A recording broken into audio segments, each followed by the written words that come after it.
तो प्यारे बच्चों, हम लोगों ने है ना लास्ट क्लास में ये सब पढ़ना शुरू किया था। सेल के बारे में मैंने आपको बताना शुरू किया था, है ना। तो सेल के अंदर जो भी साइटोप्लाज्म होता है, सेल वॉल होता है, ये सब चीजें जो है इनके बारे में हम लोगों ने बात की थी। सही है, ठीक है। नाउ यहाँ पे हम लोग देख सकते हैं बड़े ही सिंपली, अगर हम लोग नोटिस करेंगे सिंपल, तो ओके, इसको आगे बढ़ाते हैं। ओके, तो देखो हम लोगों को यहाँ स्क्रीन पे दिखाई दे रहा है। देखो हम लोग बहुत सारे अलग अलग प्रकार के माइक्रोस्कोप्स को डेवलप कर चुके हैं। बहुत डिफरेंट टाइप ऑफ माइक्रोस्कोप्स है जो हम लोगों ने डेवलप किए हैं, खास करके जिसको हम लोग कहते हैं फेज कॉन्ट्रास्ट माइक्रोस्कोप। तो फेज कॉन्ट्रास्ट माइक्रोस्कोप जो होते हैं, जैसे यहाँ पे डाइज यूज किए हुए हैं, तो इससे हम लोग इवन आपके सामने स्क्रीन के ऊपर सेल का डिवीजन दिखाई दे रहा है, मतलब how the cell and chromosomes are dividing. किस तरह से एक न्यूक्लियस दिख रहा है ना आपको, ये सर नो, कैन यू सी और नॉट। तो ये सिंपली देखो, इस तरह से हम लोगों को सेल के बारे में पढ़ने का मौका मिलता है ना। सो यहाँ पे हम लोग प्रोकैरियोटिक और यूकैरियोटिक, ऐसे दो सेल्स के बारे में हम लोग बात कर रहे हैं, ठीक है। Prokaryotic as well as what the eukaryotic cell.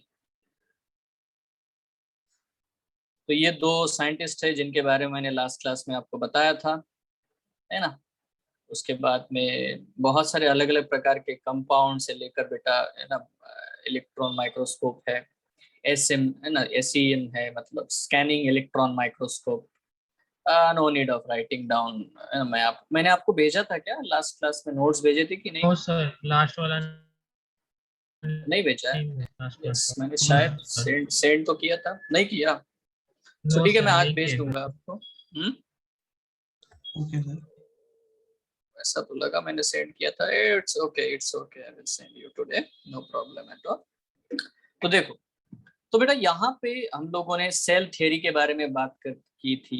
ये है, इनके बारे में थोड़ा सा रिवाइज करा रहे हैं। थियोडर शॉन 1839, ये सब चीजें मैंने आपको लास्ट क्लास में बताई थी। बेटा आपको लिखने की बिल्कुल जरूरत नहीं है ना। ये सब चीजें मैंने लास्ट क्लास में बताई थी, बस इतना ही मैं आपको बता रहा हूँ, दैट्स इट, है ना।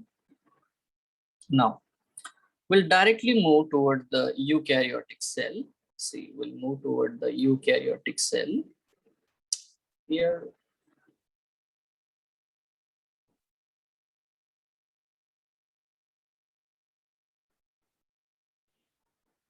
Okay,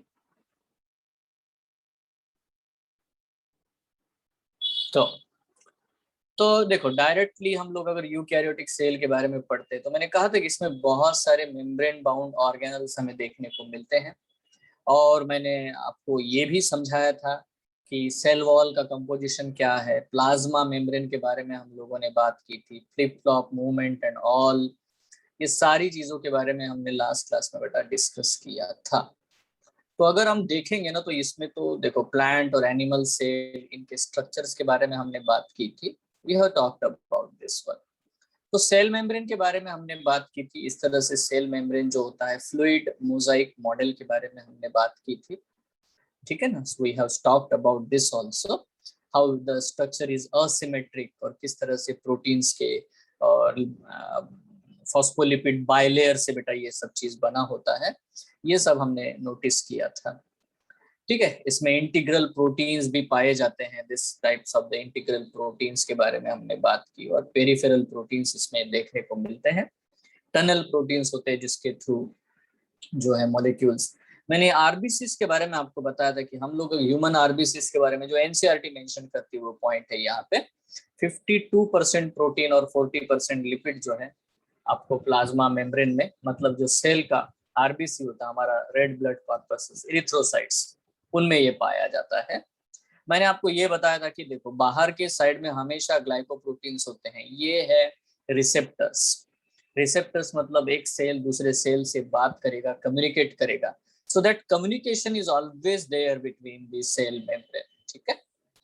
तो सिंगर और निकलसन का ये जो मॉडल है, जिसको हम लोग बोलते हैं, तो इनर साइड में, जैसे बाहर साइड में तो रिसेप्टर्स होते हैं, बट अगर आप इसके इनर साइड में देखोगे तो आपको बहुत सारे ऐसे साइटोस्केलेटल फिलामेंट्स देखने को मिलते हैं ऑन दी साइटोसोलिक साइड। ठीक है, साइटोप्लाज्म के साइड में आपको ये चीज देखने को मिलती है। 1972 इस ईयर में इन्होंने ये प्रपोज किया था, फ्लूइड मोजाइक मॉडल। ठीक है, तो मैंने आपको ये भी बताया था कि अमाउंट ऑफ कोलेस्ट्रॉल के बारे में मैंने आपको बताया था।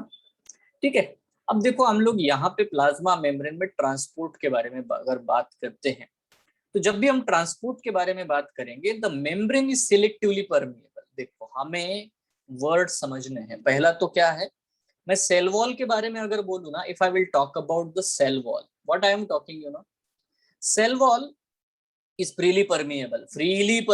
It cannot stop any molecule, not water, not solute, not solvent, anything. It cannot stop. Okay, everything is freely permeable.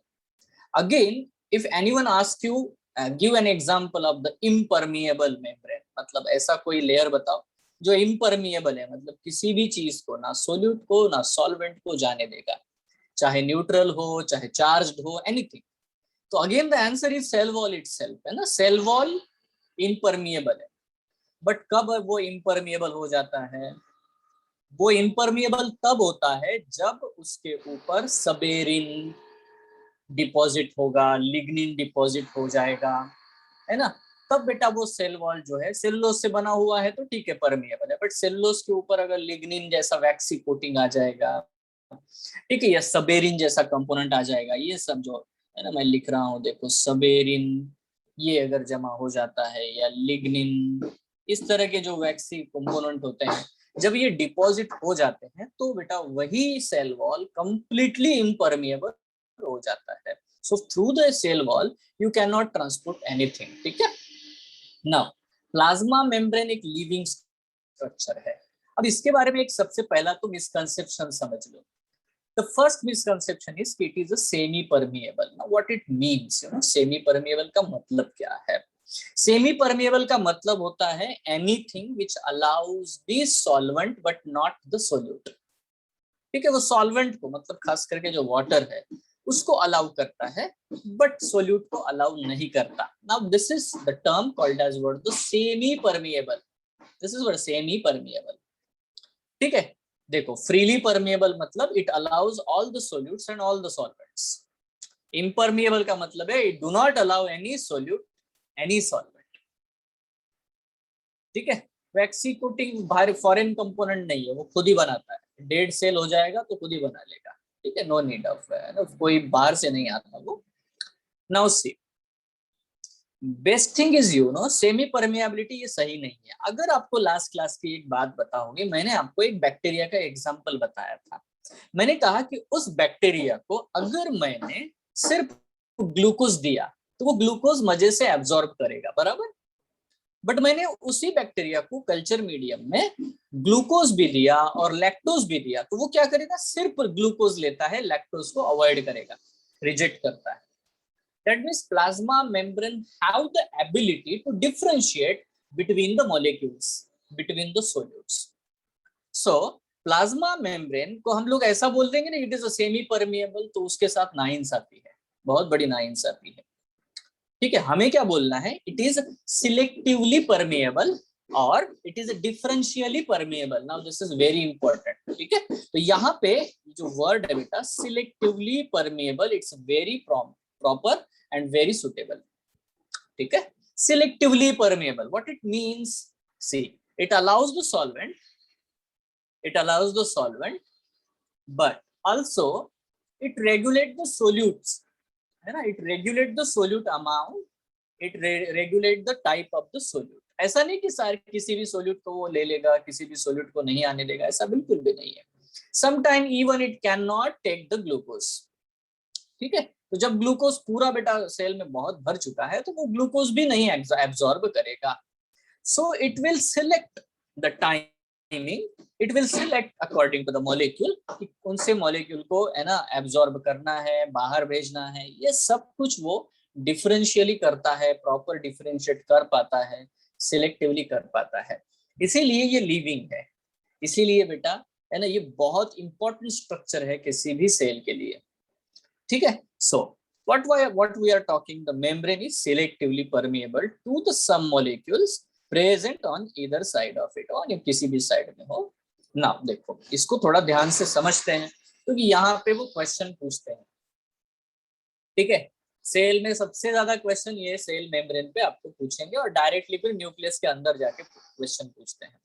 So due to the fluid nature है ना प्लाज्मा मेम्ब्रेन का, plasma membrane can help in the cell growth. अभी cell की growth कितनी भी हो जाए ये फ्लेक्सिबल है ना, ये भी ग्रो होगा। फॉर्मेशन ऑफ इंटरसेलुलर जंक्शंस, दो सेल्स के बीच में टाइट जंक्शन, गैप जंक्शन बता देगा। सिक्रीशंस करेगा, मतलब वेसिकल्स बना करके रिलीज कर देगा। एंडोसाइटोसिस मतलब चीजों को इनगल्फ करेगा, ठीक है। आप अगर नोटिस करते हो जैसे कि हमारे WBCs होते हैं, है ना, हमारे WBCs को कोई शेप ही नहीं होता, वो किसी भी शेप के हो सकते हैं। अमीबा को आप देखो तो they also have this type of the arrangement, amoeboid shape इसको कहते हैं। So they can be in the any form, है ना। आप इनका कभी आधार कार्ड नहीं बना सकते, never, because they do not have the same photo every time.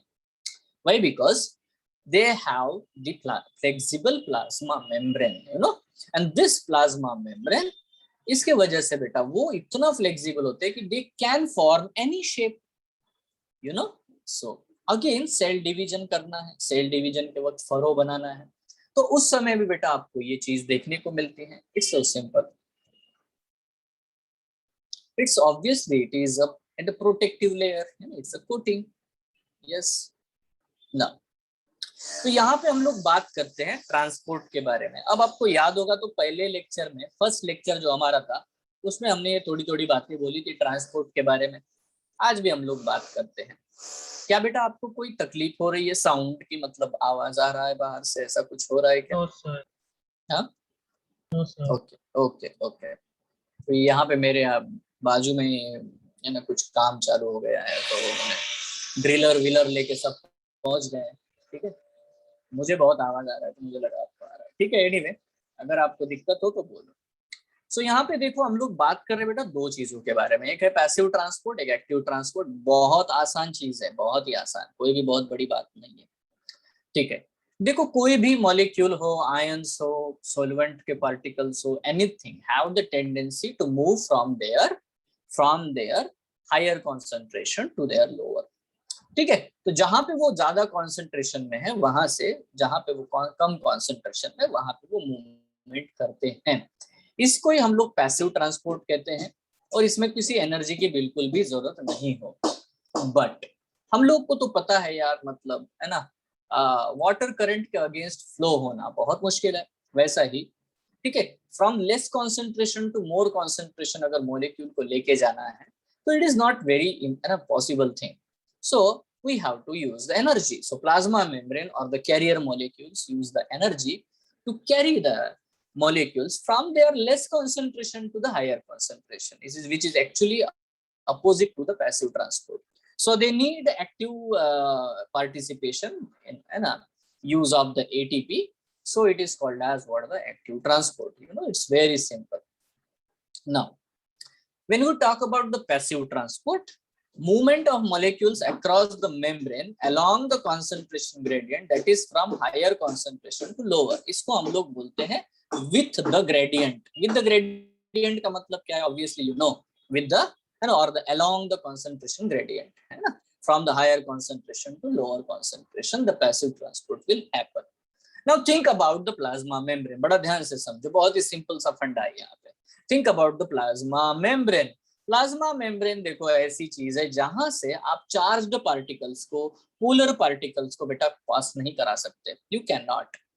अगर मॉलिक्यूल्स न्यूट्रल है तो पॉसिबल है कि वो एक जगह से, एक साइड से बेटा दूसरी साइड में डिफ्यूज होके चले जाए। इसी को हम लोग बोलते हैं सिंपल डिफ्यूजन।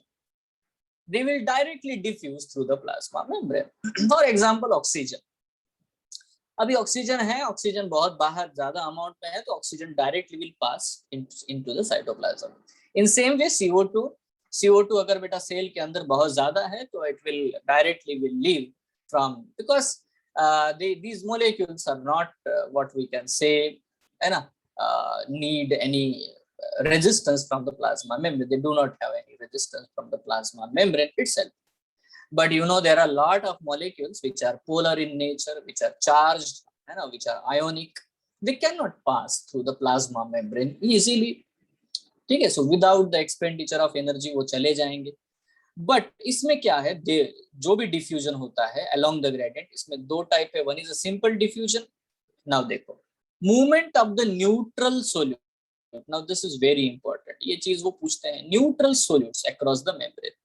जो न्यूट्रल है वो अक्रॉस द मेम्ब्रेन चले जाएंगे, उनको कोई दिक्कत नहीं होगी, no problem at all. So they can pass easily in a simple diffusion. There is another thing that can pass, that is water. Movement of water by simple diffusion, that is even another water's diffusion is called as the osmosis. ठीक है, तो osmosis भी ये है ना, ये सब चीजें आराम से पैसिव ट्रांसपोर्ट में हो जाती है. बट यहाँ नोटिस करो बेटा, जो पोलर मॉलिक्यूल्स है cannot pass through the non polar lipid bilayer. Non polar lipid bilayer है, उसमें से पोलर मॉलिक्यूल ट्रांसपोर्ट नहीं हो सकते. So they require membrane carrier protein. अब देखो, आप दीवार को क्रॉस करके आ नहीं सकते, तो आपके घर में दरवाजा बनाया है, डोर इज देयर, है ना. Even windows can also be used, you no.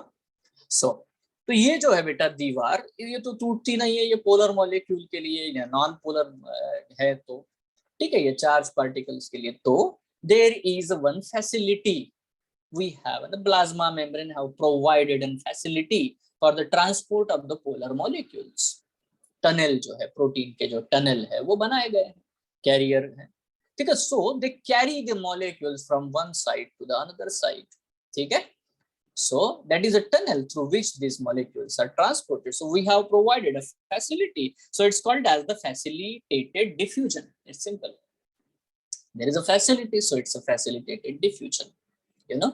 But can you see the difference here? See this difference. This protein molecule, can you see that this protein molecule and this protein molecule, they are different? How they are different? And one is completely open from both the sides, but another is not. It is capturing the molecule from one side and then throwing it to the other side. Yes or no? So see, there are different types of the channels, not a single type of channel. There are a lot of different types of the channel. Some channels are ion gated. Ion gated means in presence of some ions they will work. Yes, so we'll talk about this now. When we talk about the active transport, so movement of molecules across the membrane against the concentration gradient, that is from the lower to the higher, and it needs ATP. जैसे यहाँ पे बेटा Na+K+ pump आपको दिखाई दे रहा है, sodium potassium pump. So it needs energy, you know, it always needs energy, sodium potassium pump के लिए. तो whenever the molecules will transport it against the concentration gradient. So now it's a very simple thing. इसके बाद जो भी आप transport के बारे में पढ़ोगे, वो सारी चीजें आपके एक और चैप्टर है ट्रांसपोर्ट इन प्लांट, वहां पे दिया गया है. So we can talk about these things in that chapter. Okay, now see, cell wall के बारे में मैंने लास्ट क्लास में बताया था. तो यहाँ पे हमें नोटिस करना है कि जैसे कि एल्गी होते हैं कुछ, तो उनके सेल वॉल में मिनरल्स भी पाए जाते हैं, लाइक CaCO3, कैल्शियम कार्बोनेट, है ना. इस तरह के मिनरल्स भी पाए जाते हैं. सेलुलोज तो होता ही है मेन कंपोनेंट, बट गैलेक्टेंस, मैनन्स, ठीक है, ये सारी चीजें बेटा है ना हमें देखने को मिलती है. देखो, सेलुलोज ग्लूकोज से बना है, galactans are different, है ना. galactose और mannans are made up of the mannose. ठीक है, so there are different versions of the glucose, you know. They all have the 6 carbons, है ना. They all have the 6 carbons. The position of the hydroxyl groups only vary. ठीक है, so ये बहुत सारे हैं, बहुत सारे टाइप हैं ग्लूकोज, मतलब हेक्सोस के, not only glucose and fructose, as well as galactose, mannose and arabinose and lot of things. ठीक है. So what we have to know here that there are different types of the polysaccharides that also can be present in the algae cell wall. ठीक है, maximally जो higher cell wall होते हैं, मतलब plant के cell wall होते हैं, उनमें सेलुलोज होता ही है ना. हेमीसेलुलोज, पेक्टिन्स, प्रोटीन्स, ये सब है. देखो, हेमीसेलुलोज और पेक्टिन्स ये जो होते हैं, ये कोई एक सिंगल चीज से बने हुए नहीं है. They are heteropolymers. ठीक है, they are heteropolymers. So right now very simple thing.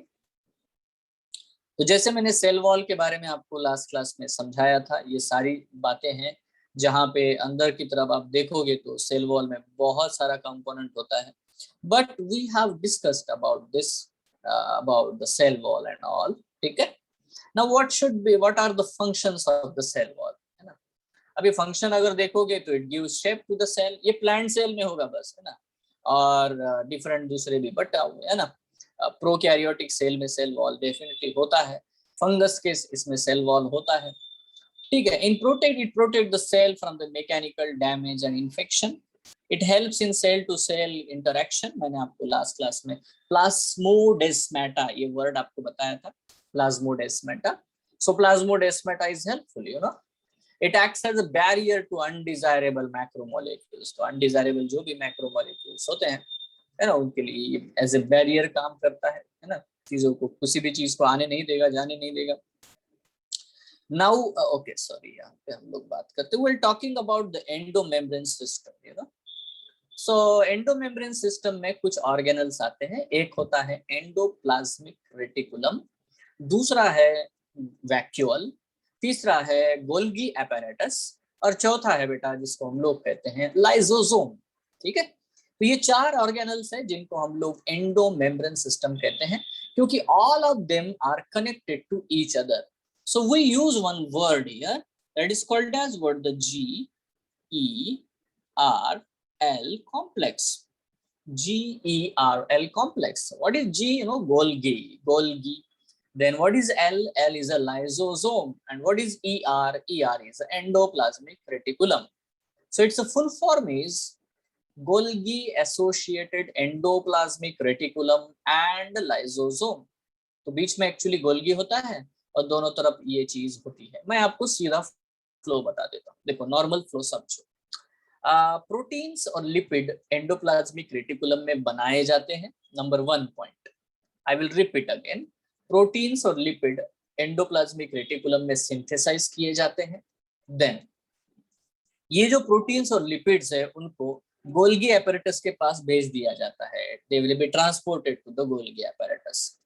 Golgi apparatus label them, pack them in proper vesicles, ठीक है, छोटे छोटे बड़े बड़े जो भी वेसिकल्स में है उनको लेबलिंग करेगा, उनको बेटा कार्बोहाइड्रेट्स के मॉलिक्यूल चिपका देगा, ठीक है, और डिसाइड करेगा कि एक एक जो प्रोटीन बना हुआ है, ये जो लिपिड है, उनको कहाँ पे भेजना है, ठीक है। सबसे बढ़िया चीज होती है लाइसोसोम, है ना। गोल्गी एक ऐसा वेसिकल बनाता है जिसमें बहुत सारे डाइजेस्टिव एंजाइम्स भर देता है, जिसको हम लोग लाइसोसोम कहते हैं। तो वो बहुत सारे, है ना, डाइजेशन करने वाले वेसिकल्स बनाता है, जिसको हम लोग लाइसोसोम कहते हैं, ठीक है। एक अगर वो, और दूसरा जहाँ पे डंपिंग यार्ड बना देगा, जहाँ पे सारी चीजें अगर कचरा है जिनको कहीं नहीं भेजना है तो वो जमा करेगा, उसे हम बड़ा सा वैक्यूल कहते हैं, ठीक है। और बाकी सारे वेसिकल्स को या तो किसी ऑर्गेनल के पास भेज देगा या सेल के बाहर फेंक देगा, ऐसे होगा। इसका मतलब ये बने हैं सारे एक ही मेम्ब्रेन से, एंडोप्लाज्मिक रेटिकुलम से डिटैच होकर के गोल्गी एपैरेटस बनाते हैं, गोल्गी एपैरेटस से डिटैच होकर के लाइसोसोम, वैक्यूल या वेसिकल्स, ये इसीलिए ये सारे एक दूसरे से कोऑर्डिनेटेड फंक्शन कर रहे हैं, they are showing a coordinated function. So we use endomembrane system,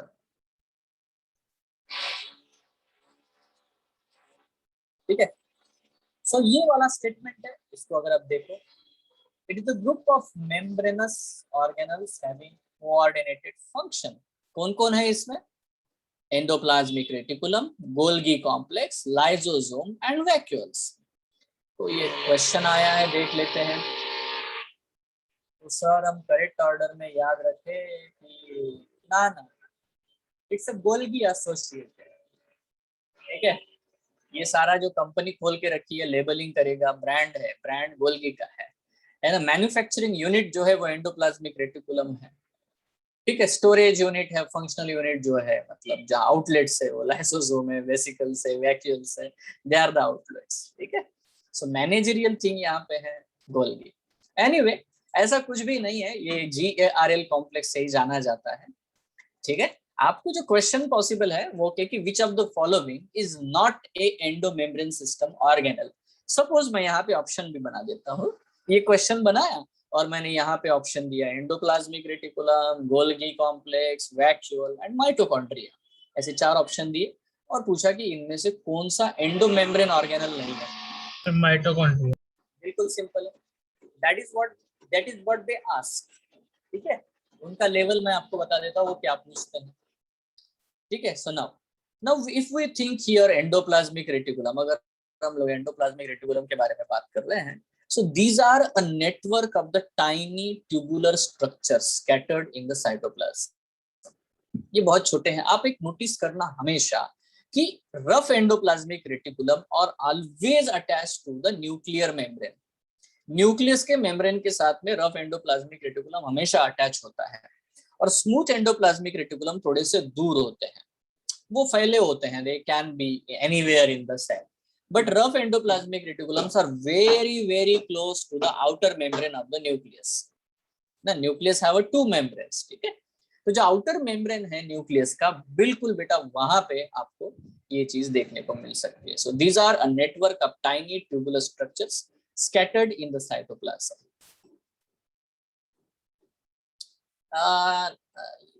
don't यहाँ बिल्कुल हो सकता है वैसे भी, बिल्कुल बिल्कुल ठीक है, बहुत बढ़िया। So endoplasmic reticulum divide the intracellular space into two compartments। अभी आपको एक समझनी है बात कि ये इतने फैले होते हैं कि साइटोप्लाज्म में जैसे हम लोग रास्ते बनाते हैं, मतलब घर एक छोटा सा विलेज है, तो छोटा सा विलेज है, तो विलेज में जितने भी रास्ते होंगे तो डेफिनेटली बेटा वो एरिया को डिवाइड करते हैं, एनी है ना, तो वो डिवाइडर जैसा भी रोल प्ले करते हैं। तो क्या होता है कि एंडोप्लाज्मिक रेटिकुलम के अंदर एक जगह है और एंडोप्लाज्मिक रेटिकुलम के बाहर एक स्पेस है। The space inside the endoplasmic reticulum, है ना, उसको हम लोग बोलते हैं lumen, so it's called the luminal inside the endoplasmic reticulum.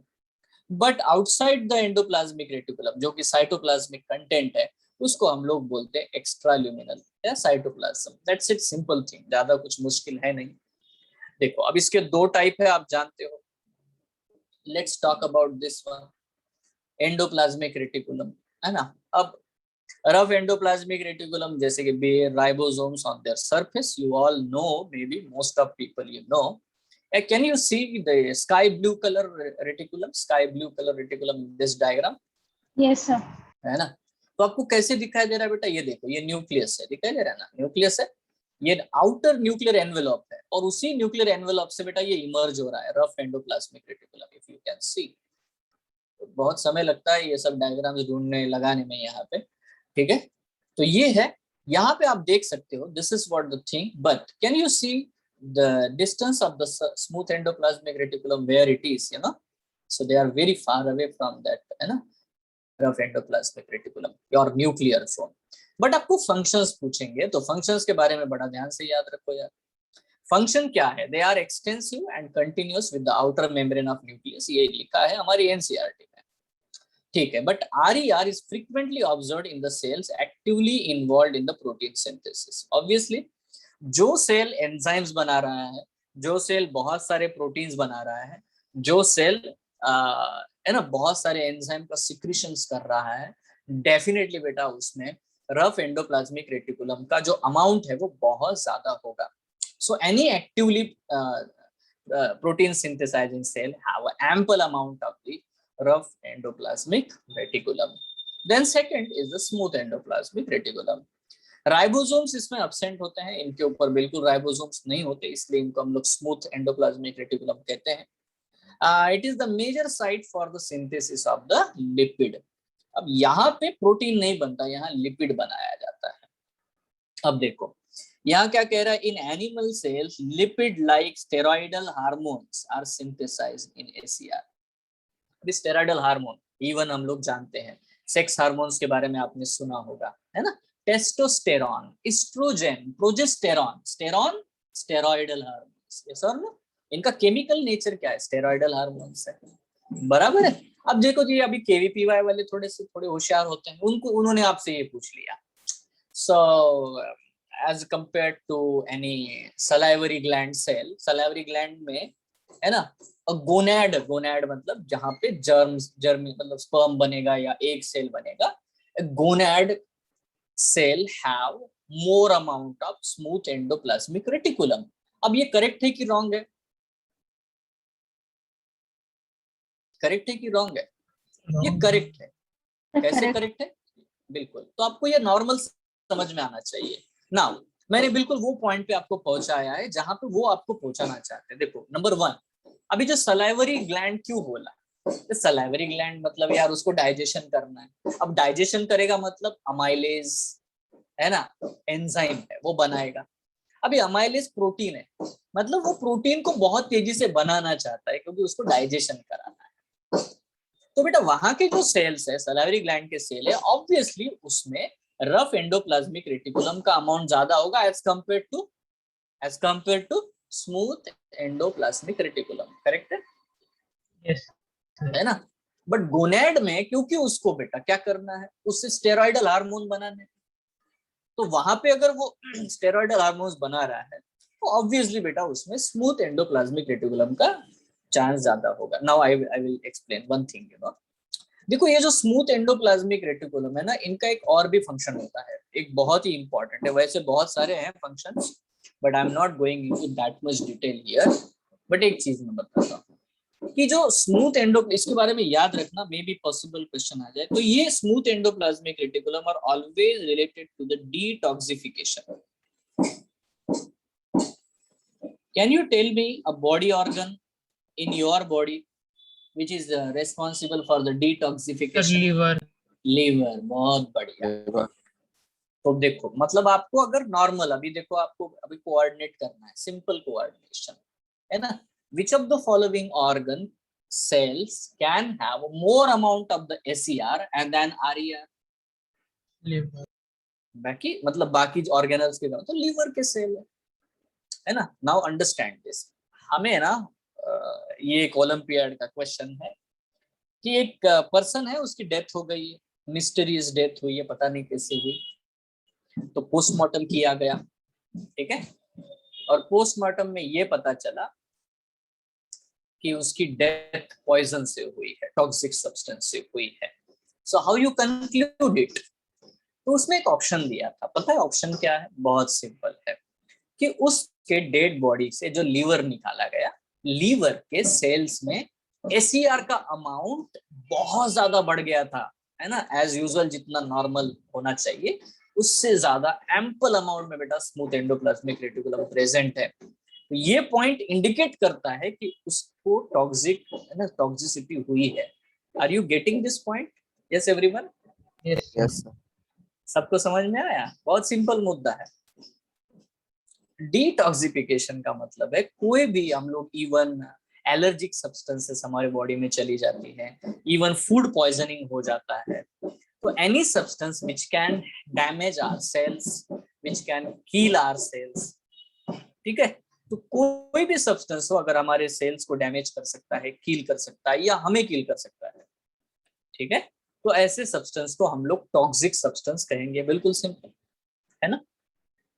अब उसको न्यूट्रलाइज करने का काम यहाँ पे कुछ कंपोनेंट होते हैं, ठीक है, there are lot of components are there, वो स्मूथ एंडोप्लाज्मिक रेटिकुलम अच्छे से निभाता है, ठीक है। तो ये बहुत हो गया, इससे ज्यादा है ना हम लोग आगे बढ़ जाते हैं। नाउ आते हैं बच्चों गोल्गी एपैरेटस के तरफ, ठीक है। देखो ये जो स्ट्रक्चर होता है, it is a densely stained reticular structure near the nucleus. अब आप देखोगे तो एंडोप्लाज्मिक रेटिकुलम के बिल्कुल बाजू में बेटा ये होते हैं, ठीक है। तो थोड़ी देर बाद में डायग्रामेटिकली चीज दिखाने की कोशिश करूंगा। देखो ये सबसे पहले गोल्गी नाम के इंसान ने 1898 में डिस्कवर किया था, ठीक है। एक डाई यूज किया था, ये दिखते नहीं है बहुत जल्दी से, तो एक डाई यूज किया था जिसको हम लोग बोलते हैं सूडान ब्लैक, ठीक है। तो सूडान ब्लैक करके एक डाई है ना, जिससे सेल को कलर किया और पता चला कि ये उसको दिखाई दी है। Now they consist of flat dish shape. ये सिस्टर्नी के बारे में क्वेश्चंस पूछते तो ये बहुत सारे बेटा आपको दिखाई दे रहे हैं, सिस्टर्नी बोलते हैं इनको ये, ठीक है, आपके सामने है। इनमें बहुत सारी चीजें होती है जैसे कि वेसिकल्स, ये छोटे छोटे वेसिकल्स निकल रहे हैं, आप देख पा रहे होंगे। even they have the tubular structure, so they have a tubular structure, and even they have the cisternae lamellar structure, flat, ठीक है। तो देखो इनमें बहुत सारी चीजें हैं, ल्यूमेन, अंदर ल्यूमेन है, सिस्टर्नी है, and all the things are there, but can you observe it has a two faces, one is a convex, one is a concave, yes or no? Yes sir. बिल्कुल बढ़िया। तो जो सिस्टर्नीज है, अभी यहाँ पे हम लोग तो डायमीटर वगैरह दिया है, 0.5 to 1 माइक्रोमीटर डायमीटर इनका होता है, and these are stack parallel to the parallel stacking यहाँ पे आपको दिखाई दे रही है। Cisternae are concentrically arranged with the convex, now see the convex cis form, ठीक है, forming face and the concave trans, ठीक है। इस तरह से बेटा यहाँ पे आपको चीज देखने को मिलती है। याद रखना, कॉन्वेक्स सिस होता है forming face and concave trans होता है मैच्योरिंग फेस, ठीक है। तो मैच्योरिंग का मतलब ही होता है कि जहां से वेसिकल्स पैक होकर के निकल रहे हैं, जहां वेसिकल्स पैक होकर के निकल रहे हैं, ठीक है। फॉर्मिंग फेज होता है जहां पे एंडोप्लाज्मिक रेटिकुलम से वेसिकल्स पैक होकर के, मतलब प्रोटीन्स बना करके या लिपिड बना करके उसके तरफ ला रहे हैं, ठीक है। तो रिसीविंग एंड जो होता है वो है सिस, है ना, बराबर है। और जो मैच्योरिंग एंड होता है that is what the trans. इतना ही आपको पूछेंगे, ट्रांस और सिस के बारे में बड़ा ध्यान से आपको ये याद रखना पड़ेगा, ठीक है। So cis and trans face are totally different, दोनों अलग अलग होते हैं, क्योंकि एक जगह प्रोटीन्स आ रहे हैं जो कच्चे हैं, रॉ मटेरियल आ रहा है, ठीक है, और दूसरी जगह बेटा पूरा प्रॉपरली लेबल किया हुआ, प्रोसेस किया हुआ प्रोटीन जा रहा है। सो है ना, मतलब सपोज कोई चीज यहाँ से एंट्री कर रही है और यहाँ से निकल रही है, या वेसिकल जा रहे हैं, ठीक है। तो इसीलिए इसमें क्या है, हमें ये नोटिस करना है बिल्कुल सिंपली, ठीक है। सो आपको बस इतना नॉर्मल पॉइंट है, आपको सिस और ट्रांस के बीच का डिफरेंस थोड़ा सा पता होना चाहिए, that is only the point. Now functions के बारे में अगर हम लोग बात करें तो क्या फंक्शन है, if you remember I have told you about the glycosylation, is that, मैंने ग्लाइकोसाइलेशन ये वर्ड आपको बोला है क्या पहले, ग्लाइकोसाइलेशन, यस, नहीं, ओके, लेट्स सी। तो secretes material in the intracellular targets or outside the cell, तो ये कहाँ पे ये मटेरियल भेज सकते हैं, अभी देखो वो क्या भेजेंगे यार, ठीक है। तो वो they will send the molecules, कहाँ पे भेज सकते हैं, they can send the molecules to the chloroplast, they can send the molecules to the any मतलब खुद न्यूक्लियस के पास भी भेजेंगे, चलो मुझे भी जरूरत है, भेजो मेरे पास, खुद के पास, ठीक है। तो इस तरह से जहां पे उस प्रोटीन्स की, उस लिपिड की जरूरत होती है वहां पे ये सेंड करते हैं। अगर वहां पे नहीं है, सेल के बाहर भेजना है तो बाहर भी फेंक देते हैं, बाहर भी भेज देते हैं, एक्स्ट्रा सेलुलर डाइजेशन जो भी है।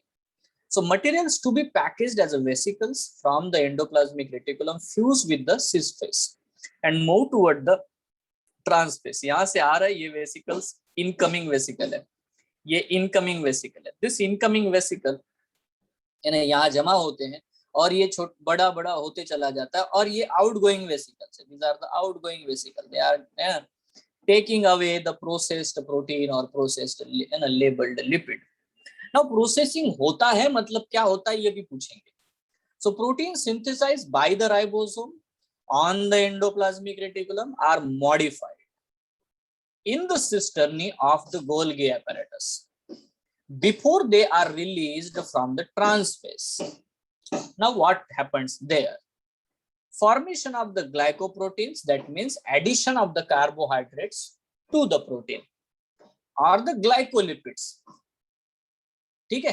ग्लाइकोलिपिड्स मतलब क्या, लिपिड को भी कार्बोहाइड्रेट, तो जो भी कार्बोहाइड्रेट होते हैं ना, इफ यू रिमेंबर मैंने प्लाज्मा मेम्ब्रेन में भी यही बताया, जो रिसेप्टर है ना, रिसेप्टर बाहर से है ना, अभी प्लाज्मा मेम्ब्रेन दिखाया था, मैंने कहा कि कार्बोहाइड्रेट बाहर की तरफ अटैच है, ग्लाइकोप्रोटीन्स, तो वही रिसेप्टर का काम कर रहे हैं। तो आप हमेशा याद रखना बेटा कि carbohydrates gives the identity to the proteins, ठीक है, और टू द लिपिड्स। किस प्रकार का कार्बोहाइड्रेट प्रोटीन के साथ अटैच है ना, वो डिटेक्टेबल है, ठीक है। तो जितने भी रिसेप्टर्स हमारे सेल के ऊपर है, अगर आप आगे बढ़ गए, बहुत ज्यादा रिसर्च किया आपने, ठीक है, और देखो अभी तो ऐसा जमाना है लोग रोबोटिक्स में जाना चाहते हैं, सो आप में से बहुत सारे इंजीनियरिंग फील्ड में हैं, ठीक है। तो आपको मैं एक बहुत क्लियर बात बता देता हूँ, अगर आपको मौका मिलता है और आप काम करते हो तो रिसेप्टर से बहुत बड़ा काम की चीज है। हम चाहते हैं ना कि रोबोट्स भी हमारी तरह काम करें, मतलब एक सेल की तरह, सेल जो होता है एक इंडिविजुअल यूनिट, अपने आप डिसीजन ले। तो देखो यहाँ पे कार्बोहाइड्रेट और प्रोटीन के जो कॉम्बिनेशंस बनते हैं, ठीक है, उसी से हमारे सबसे बिगिनिंग होती है बेटा हमारे सेंसरी ऑर्गन्स की, या सेंस की, मतलब सेल जो भी सेंस करता है उस चीज की। ठीक है, तो ये बिल्कुल बेसिक लेवल पे है, बहुत ही मॉलिक्यूलर लेवल पे यही सब कुछ हमें करना है। सो ग्लाइकोसाइलेशन एंड ग्लाइकोसाइडेशन दो वर्ड है। ग्लाइकोसाइलेशन मतलब प्रोटीन्स बनाना, ग्लाइको, और ग्लाइकोसाइडेशन मतलब लिपिड्स बनाना, साइलेशन साइडेशन, टू टाइप्स। ठीक है, तो ये जो चीज है आपको यहाँ पे देखने को मिलेगी in the Golgi apparatus, that's it, है ना। इसको हम traffic police of the cell कहते हैं, क्योंकि ये डिसीजन लेता है कौन सी चीज कहाँ भेजनी है। ठीक है, इससे ज्यादा नहीं बताऊंगा, बहुत होता है आपके लिए। देन आते हैं बेटा लाइजोसोम्स की तरफ। लाइजोसोम क्या है भाई, बहुत सिंपल है यार, ये है membrane bound vesicular structure form by the process of the packaging in the Golgi apparatus. बराबर है, गोल्गी से ही बना है ये। अब उसने क्या किया, गोल्गी ने ऐसे वेसिकल्स बनाए और जिसमें बहुत सारे एंजाइम भर दिए, कौन से, डाइजेशन करने वाले। लाइजोसोमल वेसिकल्स जो होते हैं, है ना, लाइसिस करता है इसलिए लाइजोसोमल है। Vesicles contain almost all type of the hydrolytic enzymes. याद रखना इनको हम लोग एसिड हाइड्रोलेजेस कहते हैं। क्या कहते हैं, acid hydrolases. Why, because they only work, है ना, in a acidic medium. How much sir, how much, less than 5। कितना पीएच होना चाहिए, लेस देन 5। तो आप लाइसोसोम के अंदर हमेशा बेटा एसिडिक मीडियम देखोगे, it is always less than 5, है ना। यहाँ पे एक्टिव प्रोटॉन पंप होते हैं बच्चों, प्रोटॉन पंप, वो साइटोप्लाज्म से हमेशा बेटा प्रोटॉन को खींचते रहते हैं ऑलवेज, वही टू मेंटेन दैट एसिडिटी। याद रखो, ठीक है, बड़ा सिंपल फंडा बताया मैंने। ठीक है, इसका बहुत बड़ा मैकेनिज्म है, हाउ दे, है ना, बैलेंस द प्रोटॉन, है ना। तो बहुत बड़ी चीज है, बट यहाँ सिंपल बात बताई। तो ये जो लाइसोसोम होते हैं, ये लाइसोसोम क्या करते हैं, they take the protons from the cell actively, cytoplasm से प्रोटॉन, क्योंकि देखो पहले यार इनमें प्रोटॉन भरा पड़ा है एसिडिक, फिर भी उसको प्रोटॉन लेने हैं, तो वो एक्टिवली प्रोटॉन खींचता रहता है और अपने पीएच को कभी, है ना, बेसिक की तरफ टर्न होने नहीं देता। It maintains less than 5। So all these enzymes are lipases, proteases, carbohydrases, ases. इसका मतलब क्या, अभी ये एंजाइम के बारे में मैंने बताया। एंजाइम होते हैं जो डाइजेस्ट करेंगे, लिपिड को डाइजेस्ट करेंगे लाइपेज, प्रोटीन को डाइजेस्ट करेंगे प्रोटीएज, कार्बोहाइड्रेट को डाइजेस्ट करेंगे कार्बोहाइड्रेट। अभी ये वर्ड मैं लिख दूंगा तुम लोगों को, तो क्या ये समझ नहीं पाओगे तुम लोग। डीएनएज क्या मतलब होगा,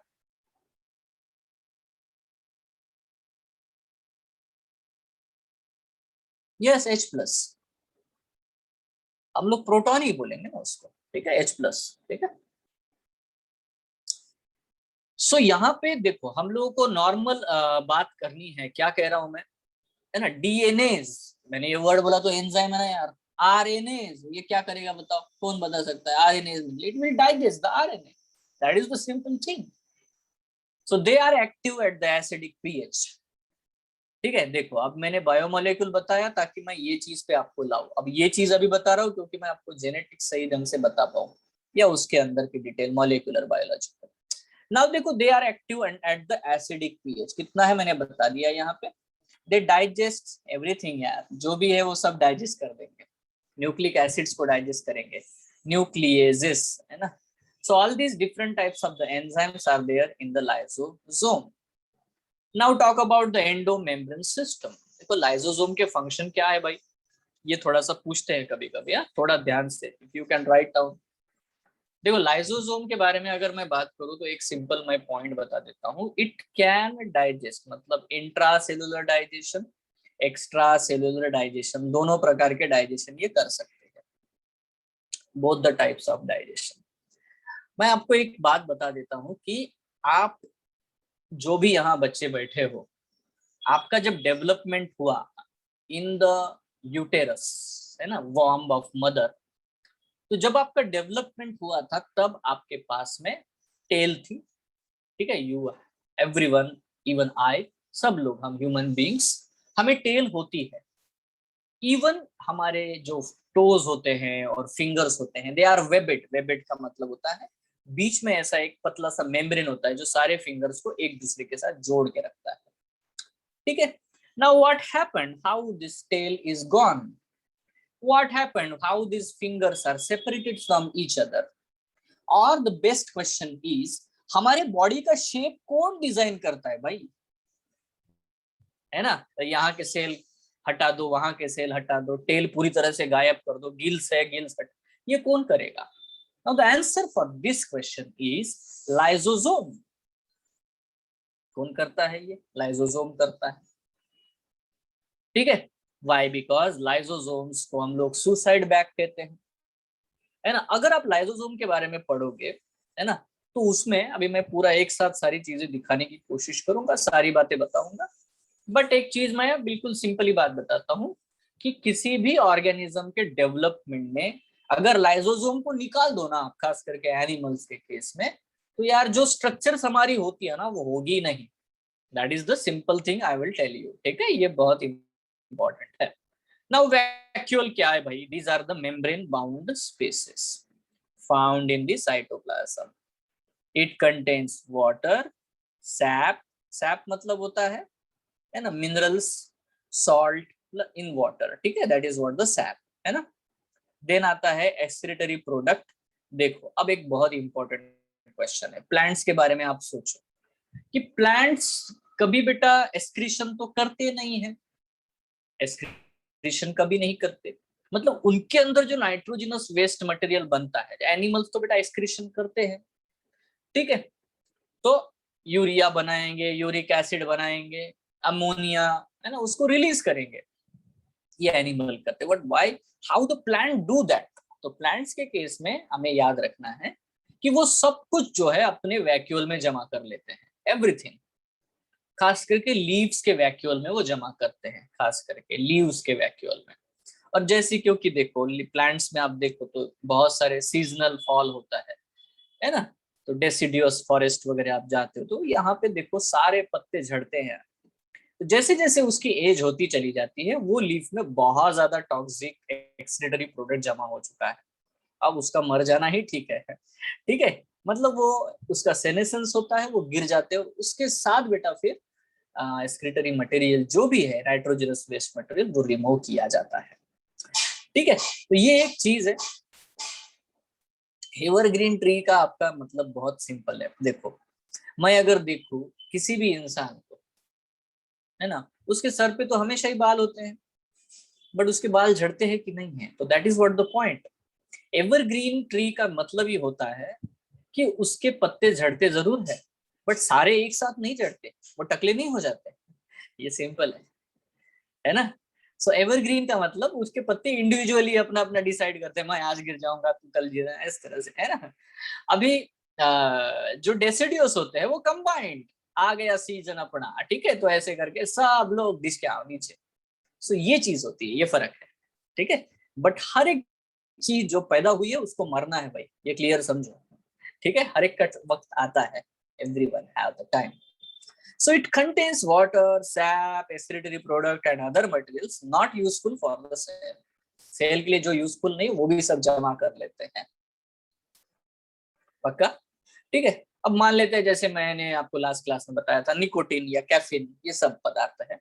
अब ये कहाँ है, वेयर आर दे, वो तो प्लांट के काम के है नहीं, तो कहाँ पे, वो वैक्यूल में है भाई, है ना। इसीलिए प्लांट सेल में बहुत बड़े बड़े वैक्यूल बनते हैं, बट एनिमल सेल में वैक्यूल नहीं बनते। Animal cell have very small small छोटे छोटे vesicles, they never form that much big vacuole, because उनका एक्सक्रीटरी मटेरियल जमा करने की उनको जरूरत नहीं है। यस, आर यू श्योर, है ना। So vacuole, vacuole is bound by a single membrane, उसको टोनोप्लास्ट कहते हैं, इसको क्या कहते हैं, tonoplast. So in plant cell, the vacuoles can occupy up to 90% of the volume of the cell. मतलब इतना बड़ा वैक्यूल होता है ना, तो सेल जितना बड़ा बाहर से दिखाई दे रहा है, एक्चुअली उतना है नहीं, वैक्यूल ही उसमें बहुत बड़ा है ना, बोझाड़ होता है वो। अब एक मैं आपको बात पूछना चाहता हूँ, टोनोप्लास्ट में जब भी कोई मॉलिक्यूल जाना चाहेगा तो वो एक्टिवली जाएगा या पैसिवली, ये क्वेश्चन आपको आ सकता है। तो क्या टोनोप्लास्ट लिविंग है, तो आंसर बड़ा ही सिंपल है ना। देखो कोई भी मॉलिक्यूल्स हो, अभी क्योंकि उसमें भर के रखा है यार, भयंकर कॉन्सेंट्रेशन में है भाई, ठीक है। और बाहर कुछ छोटा छोटा मॉलिक्यूल बना, अभी इसी मॉलिक्यूल को अगेंस्ट द कॉन्सेंट्रेशन ग्रेडियंट जाना है। तो याद रखो, tonoplast always receive the molecules actively, ठीक है। यस, ठीक है, आसान है, ये बहुत आसान है, ठीक है। तो वैक्यूल्स, अब बड़े वाले वैक्यूल तो हो गए, बट क्या बेटा इतने ही वैक्यूल के टाइप है? नहीं, बहुत सारे हैं। जैसे कि in plants tonoplast facilitate the transport of the ions and other materials against the concentration gradient into the vacuole. तो यहाँ पे वो चीज है जिसका क्वेश्चन आ सकता है, मतलब एक्टिव या ट्रांस, तो वहां पे सीधा लिखा है अगेंस्ट द कंसंट्रेशन ग्रेडियंट, मतलब एक्टिवली, है ना। Hence their concentration is higher in vacuole than in the cytoplasm। तो ये हो गया सेंट्रल वैक्यूल, जिसको सेंट्रल वैक्यूल कहते हैं, जो प्लांट में पाया जाता है। But other than this, in amoeba, the contractile vacuole helps for the excretion। तो ये जो अमीबा वगैरह होते हैं, अमीबा या ये जो भी छोटे छोटे सेल्स होते हैं ना, इनमें, इनके केस में बेटा छोटे वैक्यूल्स होते हैं, मतलब वैक्यूल्स का साइज बड़ा छोटा होता रहता है, इसीलिए उनको हम लोग बोलते हैं contractile vacuole, that is called as the contractile vacuole. उनमें पानी भर जाएगा, सारी एक्सक्रीशन मटेरियल भर जाएगा, वो उसको बाहर फेंक देगा, ठीक है, रिलीज करेगा और भी छोटे हो जाएंगे, फिर भरेगा। सो इसको हम लोग बोलते हैं। तो आपको क्वेश्चन पूछा जाएगा कि कॉन्ट्रैक्टाइल वैक्यूल जो अमीबा में पाया जाता है, या पैरामीशियम में होता है, या यूग्लिना में होता है, ठीक है, छोटे छोटे प्रोटिस्ट है भाई, छोटे एक सिंगल सेल वाले, है ना। इनका क्या काम है भाई? आंसर लिखना, एक्सक्रीशन, या तो आप लिख सकते हो ऑस्मो रेगुलेशन। क्या लिखोगे आप लोग, मतलब क्या टिक करोगे? Osmo regulation. तो ऑस्मो रेगुलेशन मतलब ये balance of water and electrolytic, electrolyte जो भी है, आयंस है सेल के अंदर, उसका बैलेंस करना। इन मेनी सेल्स, अगर बहुत सारे सेल्स देखोगे आप प्रोटिस्ट, और एक चीज होती है जिसको हम लोग बोलते हैं फूड वैक्यूल। ये क्या है भाई? Are form by the engulfing the food particle. अभी अमीबा है, उसने कुछ खा लिया या इंगल्फ कर लिया, तो डेफिनेटली बेटा एक वैक्यूल बनाएगा, जिसको हम लोग फूड वैक्यूल कहते हैं। डन। तो ये रहा बेटा सब कुछ all about what the endo membrane system. ये क्या था बेटा? Endo membrane system. But rather than this,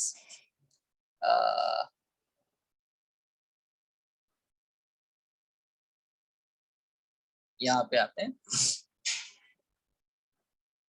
यहाँ पे आते हैं।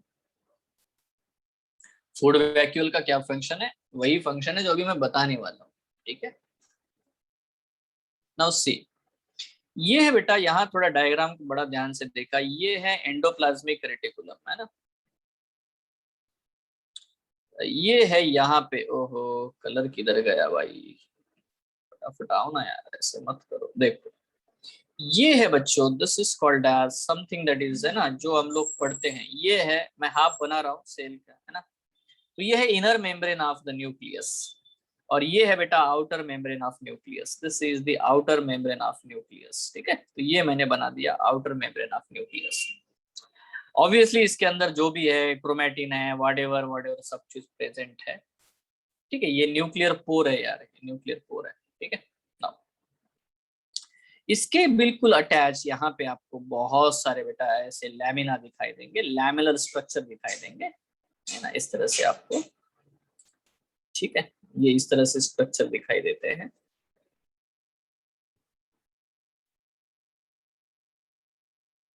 Like this.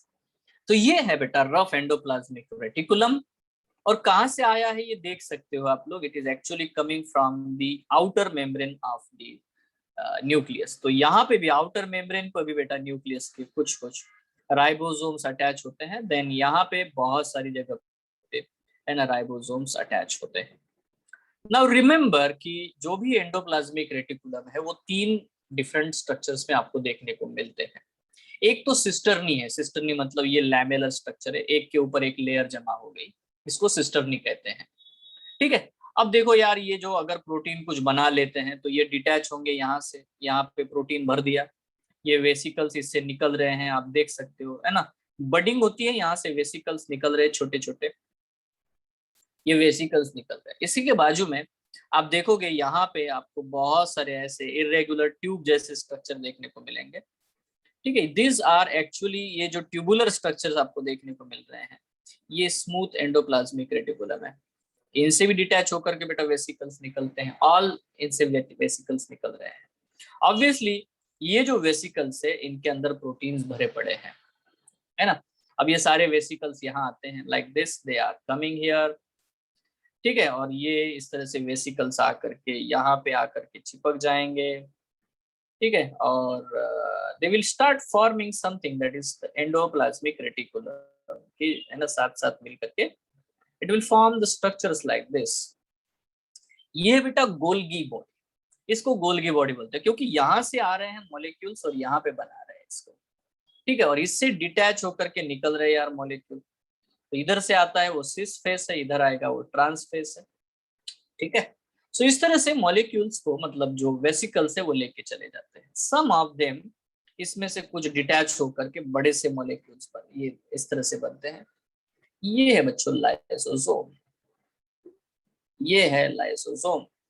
इसके अंदर बहुत सारे एंजाइम्स भरे रहते हैं। ये lysosome single membrane bound structure है, सारे सिंगल मेम्ब्रेन बाउंड स्ट्रक्चर है, ठीक है। और अल्टीमेटली बाहर के साइड यहाँ पे बच्चों आपको देखने को मिलेगा प्लाज्मा मेम्ब्रेन। तो बहुत सारे ऐसे वेसिकल्स निकलते हैं ट्रांसपोर्टिंग के लिए and they are moving towards here, ठीक है। And some of them will join here, ठीक है, and release the product outside also, cell के बाहर भी भेज देंगे। This is entirely the cytoplasm, you can understand this is the cytoplasm, yes.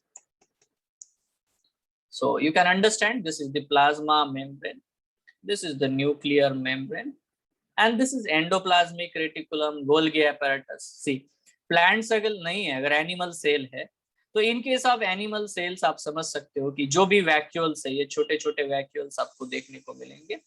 So these are not central vacuole, ठीक है, they are very small vacuoles, but in case of the plant cell they will gather together and form a very large vacuole, you know, है ना। they will form, मतलब उसमें एक proper एक vacuole बन जाएगा in case of what the plant cell, ठीक है। तो इनके बीच में डेफिनेटली बेटा बहुत जबरदस्त सिग्नलिंग होती है, मतलब आप इसका मॉलिक्यूलर लेवल पे जाके पढ़ोगे, है ना, तो वहां पे आपको एक एक बार एक एक स्टेप पे नोबेल प्राइज दिखेगा, है ना। ये बहुत बड़ी बात होती है। एनीवे, सो ये नॉर्मल सा एंडोमेम्ब्रेन सिस्टम मैंने आपको दिखाया क्योंकि वो सारे एक दूसरे से जुड़े हुए हैं। इवन अगर मैं आपसे ये पूछूं कि ये जो प्रोटीन प्लाज्मा मेम्ब्रेन बनाया जा रहा है, जिसमें लिपिड है, फॉस्फोलिपिड है, ये सब कुछ है, ये कौन बना रहा है भाई? Obviously Golgi apparatus is sending all the material to the plasma membrane to be formed, yes or no? अरे हाँ या ना, है ना। दूसरी बात, अभी इसके बाहर सपोज बेटा ये प्लांट सेल, इधर सेल वॉल बन रहा है, तो सेल वॉल बनाने के लिए मटेरियल कहाँ से आ रहा है? अगेन द सेम थिंग ना, यस और नो, वहीं से आ रहा है भाई, वहीं से वहां पे बना रहे, इधर भेज रहे हैं। सो ये इंपॉर्टेंट है, हमें बहुत अच्छे से समझ में आना चाहिए। बट क्या सिर्फ ये बाहर ही भेजते हैं? नहीं, यहाँ पे जैसे कुछ ऑर्गेनल है, ये ऑर्गेनल है, इसको बोलते हैं हम लोग mitochondria. Now this is a mitochondria. अभी इस माइटोकॉन्ड्रिया को कुछ मटेरियल चाहिए, कुछ प्रोटीन्स चाहिए, तो देखो यहाँ से कुछ वेसिकल्स आएंगे, obviously some vesicles will come from this one, है ना। ओहो, तो ये जो वेसिकल है बेटा, ये वेसिकल बिल्कुल टारगेट होता है, this will targeted toward the mitochondria, it will, है ना, come and join with the mitochondria and release this components to the mitochondria, ठीक है। तो देखो ये गोल्गी apparatus में यार डिसीजन होता है कि क्या वैक्यूल को सेल के बाहर भेजना है, ठीक है, वेसिकल्स को बाहर भेजना है, या वैक्यूल के फॉर्मेट में चीजें जमा करनी है, या तो लाइसोसोम बना करके एंजाइम जमा करके लाइसोसोम बनाना है, या तो इन वैक्यूल्स को ऑर्गेनल्स की तरफ टारगेट करना है। ये सब है यार। हाँ, ट्रांस से जाएगा, सिस से बनेगा। Cis is a forming phase, trans is maturing phase, हमेशा याद रखो, ठीक है। तो that is what the point we have to understand here, है ना। डायग्राम में जगह नहीं होती है तो यही है। बट देखो ये ट्रांस है ना, ये हम लोग कन्वीनियंस के लिए बोलते हैं। अब आप रियल जब माइक्रोस्कोप लेके बैठ जाओगे तो बड़ा मुश्किल, गोल्गी apparatus ढूंढ पाना मुश्किल है। I am telling you one component here, one component की प्लांट्स में बहुत बड़ा वैक्यूल होता है, तो गोल्गी apparatus आपको दिखेगा ही। तो इन case of the plants, Golgi apparatus is only small vesicles, that's it. छोटे छोटे वेसिकल्स वाला ही गोल्गी apparatus होता है, है ना। इसको हम लोग डिक्टियोजोम कहते हैं in case of the plant cell. Plant cell में इसे हम लोग डिक्टियोजोम कहते हैं, क्योंकि इसमें बस वैक्यूल बड़ा हो जाता है, बाकी किसी को जगह ही नहीं है। ठीक है, आप अगर बेसिकली प्लांट और एनिमल सेल को देखोगे, ये देखो, ये एनिमल सेल है, इसमें है सेंट्रल न्यूक्लियस है, इधर गोल्गी एपरेटस एंड ऑल चीजें ऐसी फैली हुई है। ये प्लांट सेल है। इस प्लांट सेल को देखोगे तो यहाँ सेल वॉल है and all things are there like this. आप देखोगे तो सेंट्रल बेटा 90% लिखा तो वैक्यूल है यार, ये ओनली वैक्यूल है। So where is a nucleus, यहाँ कहीं तो भी दबा है न्यूक्लियस, ये देखो छोटा सा इधर दब गया है।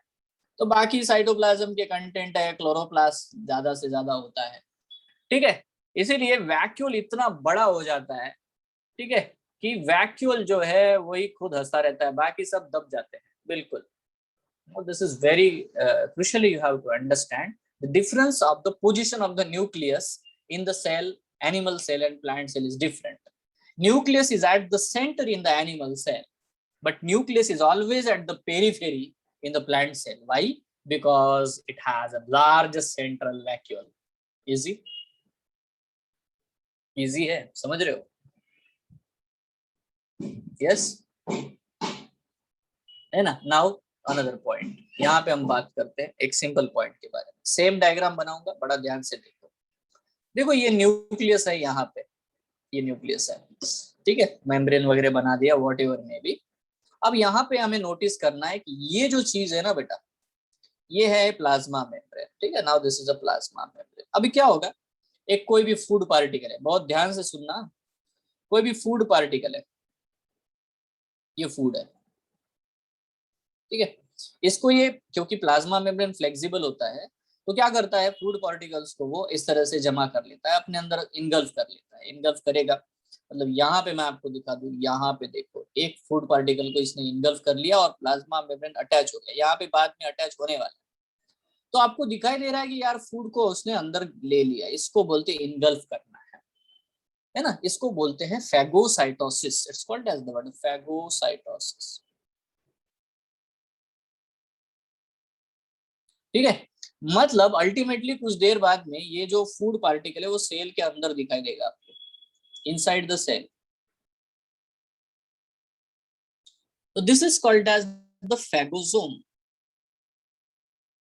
इसको बोलते बेटा हम लोग फैगोसोम, क्योंकि उसने खा लिया है हर चीज को, जो बाहर था ना फूड, उसको कंज्यूम कर लिया है अंदर, है ना। नाउ अब यार इसको डाइजेस्ट कैसे करेगा?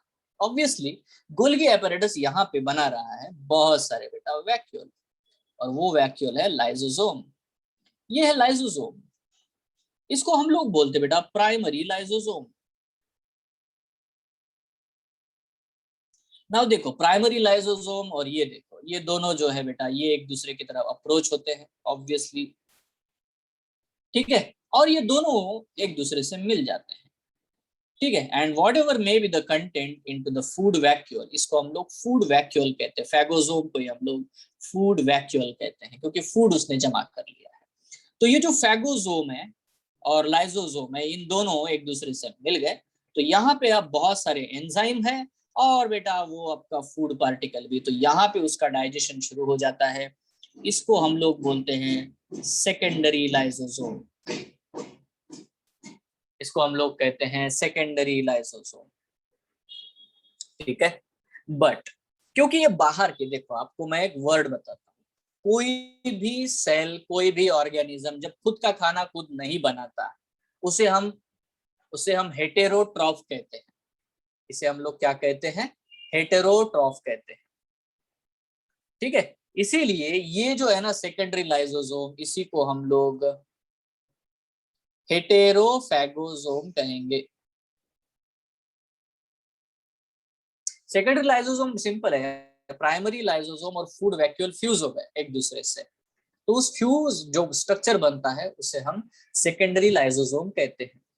अब उसका काम शुरू हो गया, सेकेंडरी लाइसोसोम का काम शुरू हो गया, वहां पे डाइजेशन होना शुरू हो जाएगा, इसको पूरी तरह से ब्रेक कर दिया जाएगा, ठीक है। ये जो लाइसोसोम है, सेकेंडरी जो लाइसोसोम है ना बेटा, तो ये जो सेकेंडरी लाइसोसोम है, इसमें जो भी फूड पार्टिकल है वो सारे साइटोप्लाज्म में एब्जॉर्ब कर लिए जाएंगे। ठीक है, तो बचेगा क्या? वेस्ट मटेरियल बचेगा। ठीक है, तो इसको हम लोग बोलते बेटा रेसिडुअल बॉडी। इसे क्या कहते हैं? Residual body. और ये जो रेसिडुअल बॉडी आकर के यहाँ अटैच हो जाती है, ठीक है, अटैच होकर के जो भी वेस्ट मटेरियल है उसको बाहर फेंक देती है, थ्रो आउट। ठीक है, इसको हम लोग एक्सोसाइटोसिस कहते हैं। एक्सोसाइटोसिस फेंक देना। खा लेने का मतलब है एंडो, एंडो मतलब अंदर, एक्सो मतलब बाहर, एग्जिट। ठीक है, एंडोसाइटोसिस, फैगोसाइटोसिस इज एंडोसाइटोसिस। खा लिया, पचा लिया, एब्जॉर्ब कर लिया, ठीक है, जो बचा वेस्ट मटेरियल फेंक दिया। तो बेटा लाइसोसोम अलग अलग है ना रूपों में होता है। It shows a polymorphism.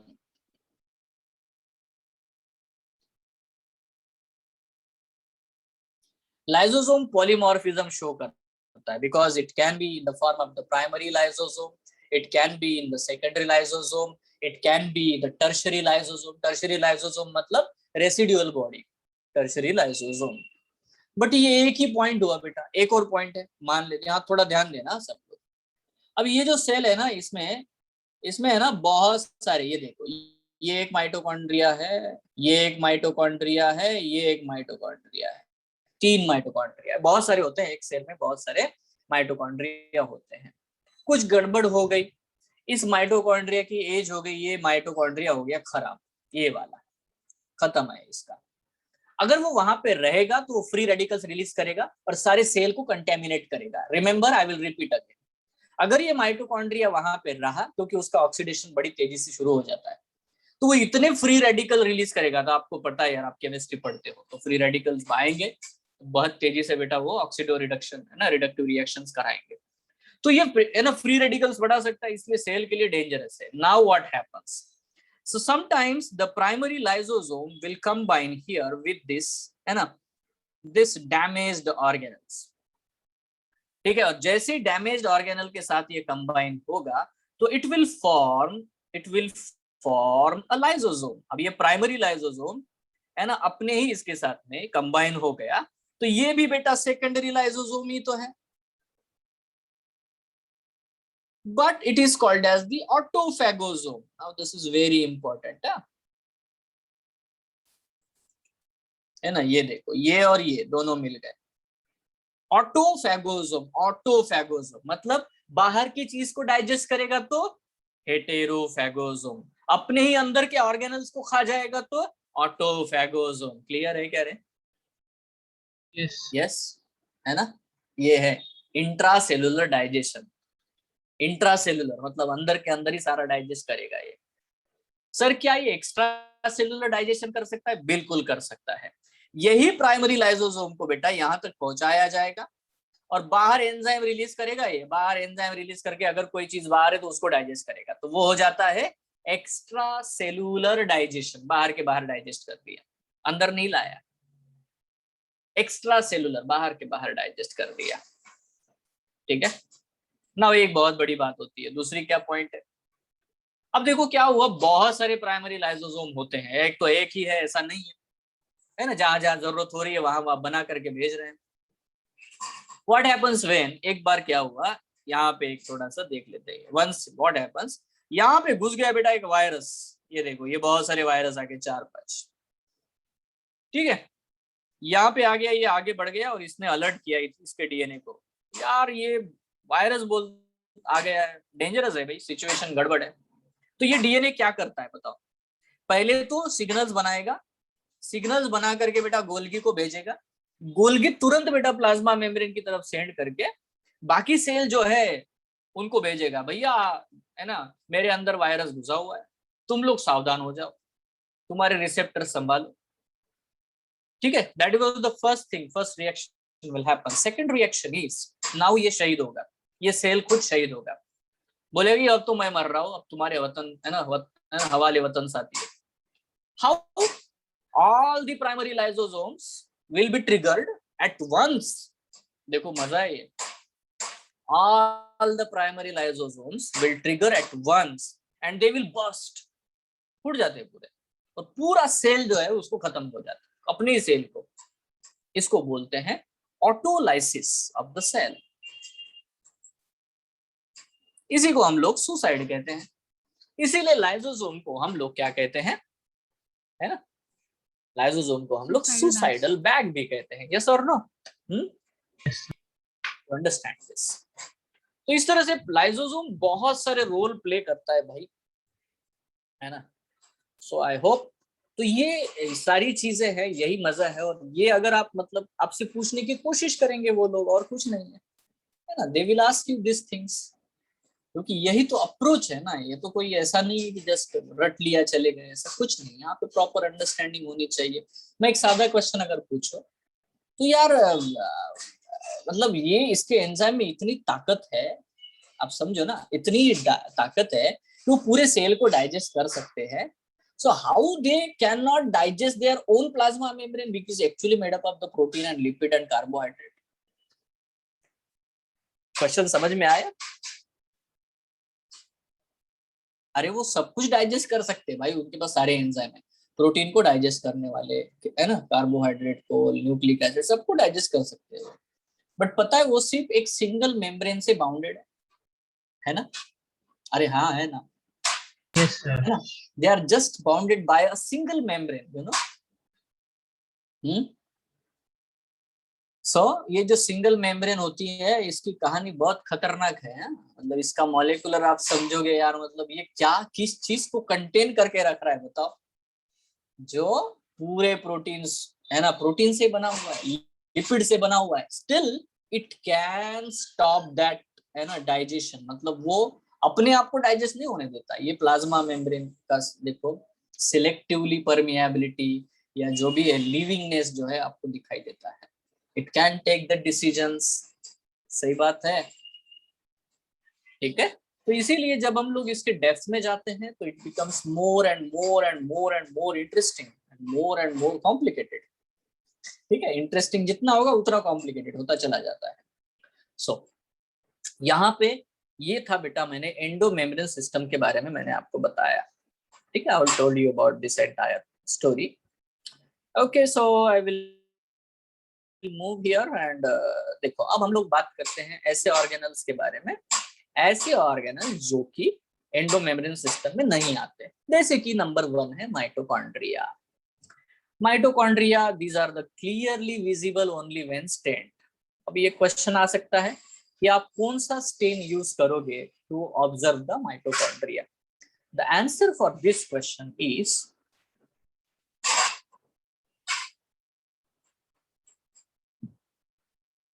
Janus green.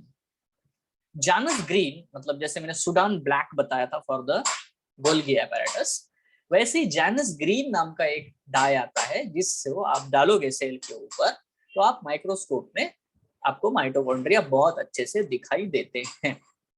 ठीक है, now there number, shape and size पर cell are variable depending upon the physiological activity. Now ये क्या है, क्योंकि देख इसका काम ही है बेटा एटीपी बनाना है।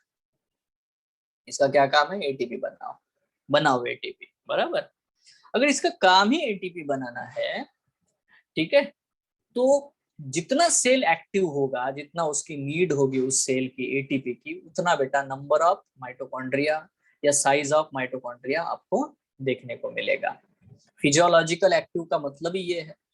ठीक है, now it is sausage shaped or cylindrical having a diameter of 0.2 to 1 micrometer, average 0.5 micrometer and length 1 point। ये सब हमारी एनसीईआरटी में डायमीटर्स और ये सब उसके साइज वगैरह दिए हैं और ये उसका एवरेज साइज है। Now what it matters, why it matters, the size of this cell, why it matters, you know, because this organelle is actually at the size of the prokaryotic cell। ठीक है, फिर एक बार repeat करता हूँ, हमारे लिए इतना इंपॉर्टेंट क्यों है, इसका साइज इतना इंपॉर्टेंट क्यों है, because this is actually the size of a bacterial cell, you no.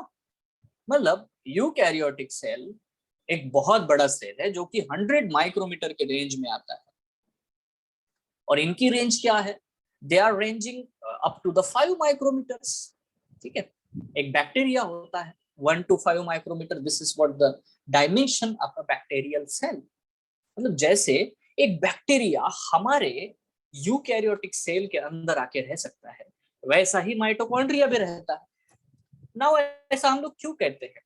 इसको मैं एक कंसेप्ट, इसको हम थ्योरी बोलते हैं। This is what a hypothesis. ठीक है, हाइपोथेसिस, क्योंकि इसको बहुत सारी चीजें हैं, जैसे इनको हम लोग बोलते हैं एंडोसिम्बायोटिक।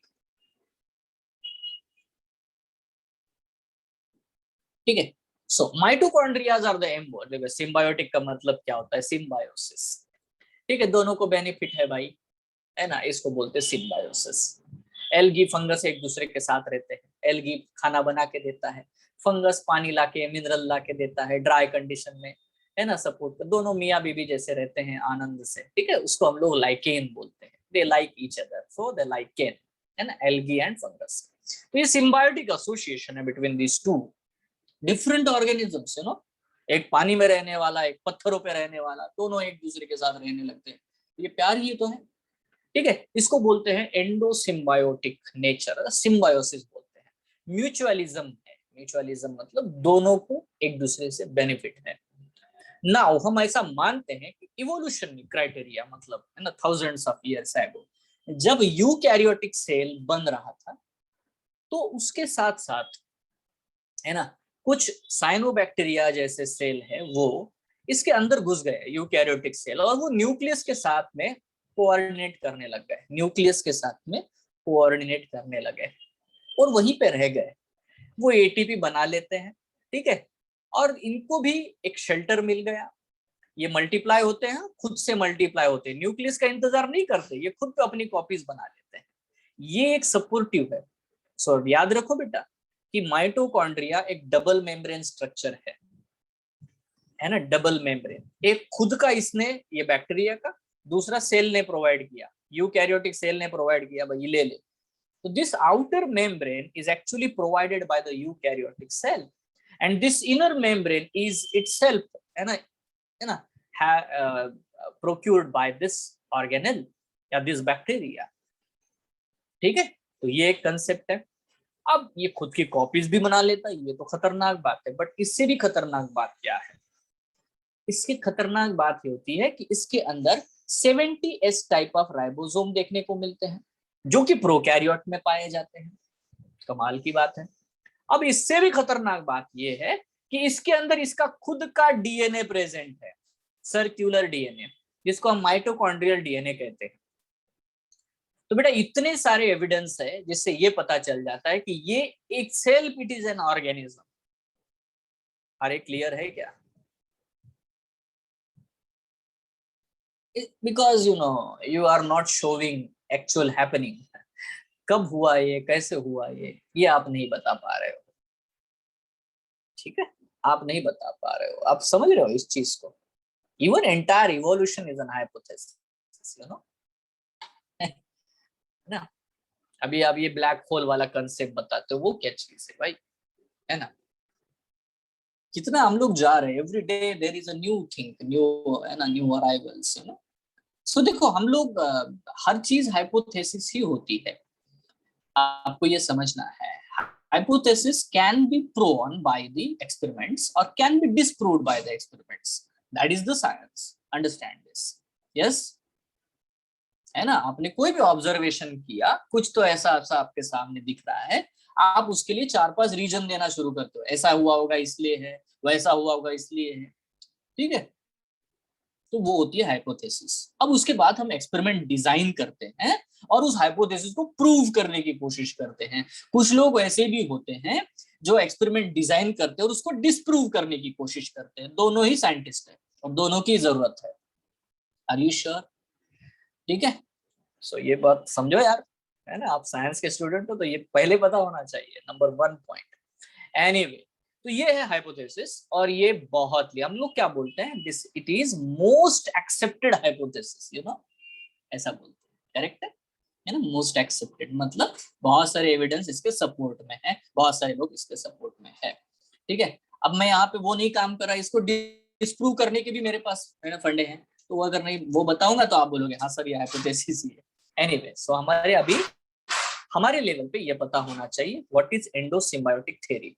इसके लिए कौन से दो ऑर्गेनल है, क्लोरोप्लास्ट भी और ये आपका माइटोकॉन्ड्रिया भी, दोनों भी बेटा, दोनों ही एंडोसिम्बायोटिक रोल जो है दिखाते हैं। दोनों में ही 70S राइबोसोम है, दोनों में ही उनका खुद का डीएनए है, दोनों में ही डबल मेम्ब्रेन स्ट्रक्चर है ना।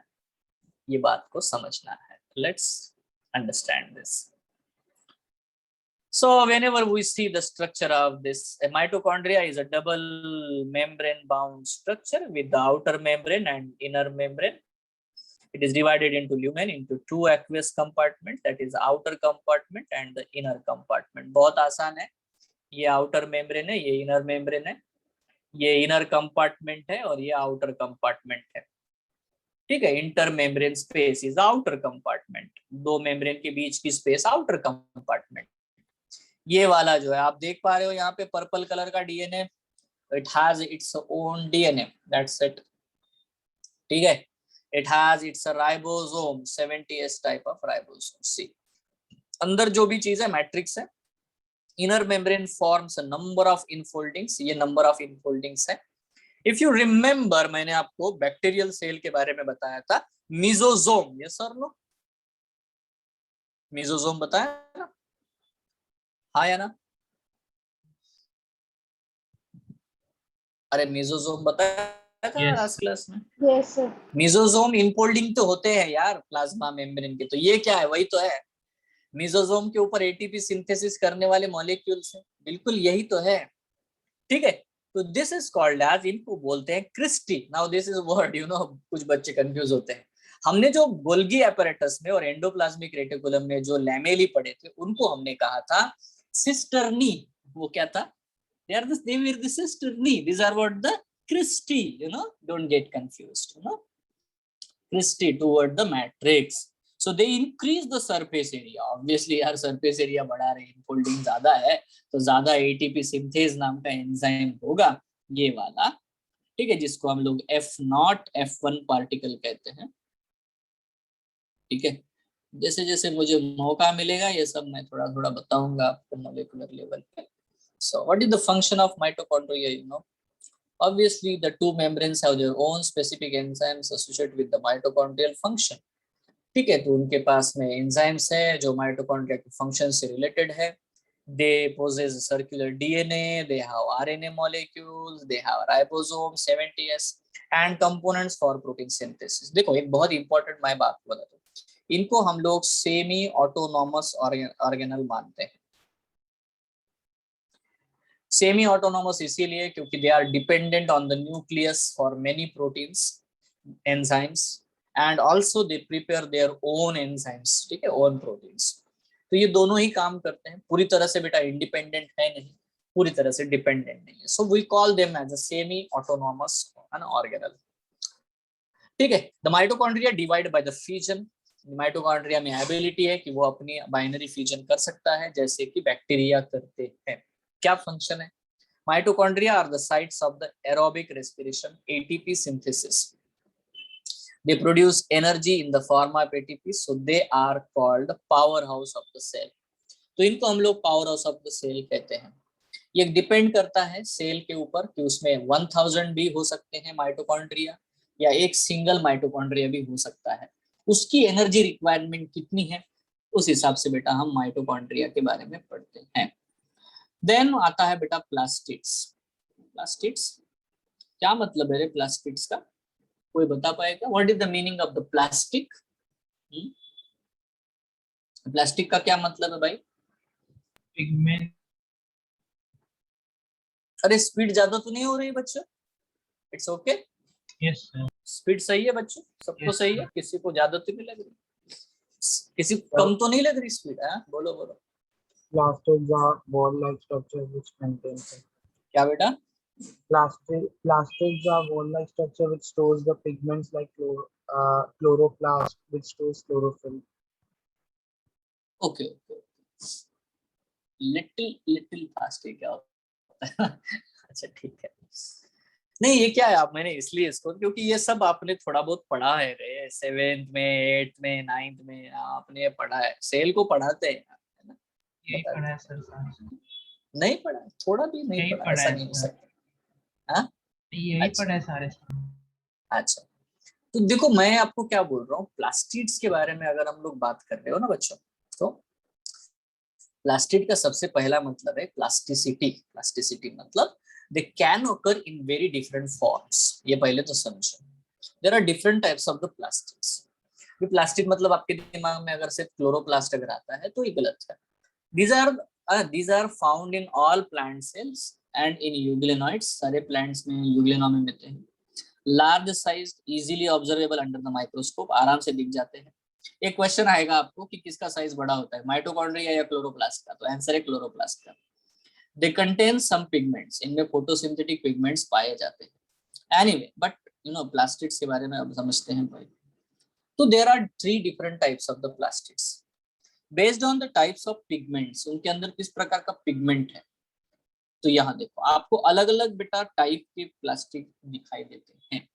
One is a chromoplast, chloroplast, leucoplast. Leucoplast का सिंपल मतलब है कि they do not have any pigment, they are colourless. ठीक है। Chloroplast obviously chloro means green, तो they are the green coloured plastics. Chromoplast मतलब they are of the different colours. आप fruits को देखो या फ्लावर्स को देखोगे तो अलग अलग कलर होते हैं फ्लावर्स के, फ्रूट के। तो इसका मतलब ये उनके पेटल्स में, उनके फ्रूट के जो कोटिंग में या सीड्स के कोटिंग में अलग अलग प्रकार के क्रोमोप्लास्ट प्रेजेंट है व्हिच हैविंग डिफरेंट कलर्स। ठीक है। तो there are 3 types of the plastics, chloroplast, chromoplast and leucoplast. Number 1 thing you have to understand here, देखो chloroplast contains chlorophyll and carotenoid pigments, so they trap light energy for photosynthesis। तो उसका काम photosynthesis है। chromoplast contains soluble carotenoids, carotene, xanthophylls, ऐसे अलग अलग pigments इनमें पाए जाते हैं जैसे कि येलो, ऑरेंज, रेड ऐसे। ठीक है। नॉन फोटोसिंथेटिक पिगमेंट भी पाए जाते हैं जैसे कि एंथोसायानिन, ये पर्पल कलर का पिगमेंट है। ये फोटोसिंथेसिस में काम नहीं आता बट यहाँ पे स्टोर रहता है। ठीक है। So there are a lot of different types of the chromoplast. Now leucoplast, leucoplast जो होते हैं they are colorless plastids। Actually उनका काम है storage। They store nutrients, वो अपने अंदर nutrients को जमा करते हैं। So they include amyloplast, eleoplast, aleuroplast। amylo starch, amylopectin, amylose मैंने बताया था, बराबर है। तो एमाइलोप्लास्ट एग्जाम्पल है, पोटैटो में बहुत ज्यादा अमाउंट में एमाइलोप्लास्ट होता है, मतलब बहुत ज्यादा स्टार्च जमा करता है। इलाइयो, इलाइयो ऑयल, ऑयल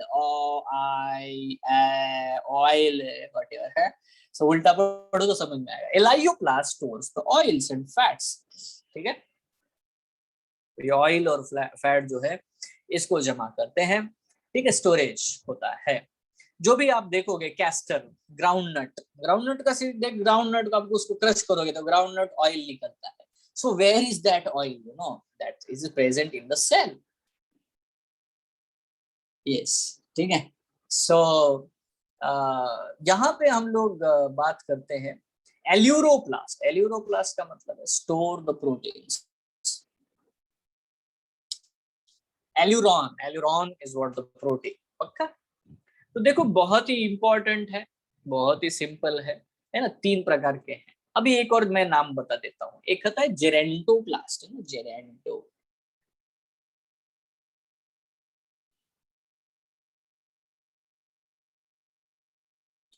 जेरेंटोप्लास्ट मतलब क्या है, ये वो प्लास्टिड्स है जिनका नंबर आपको मरते हुए सेल में ज्यादा दिखाई देता है। मतलब जो डाइंग सेल है, जेरेंटो, जेरेंटो मतलब it is related to gerontology, is the study of the senescence. ठीक है।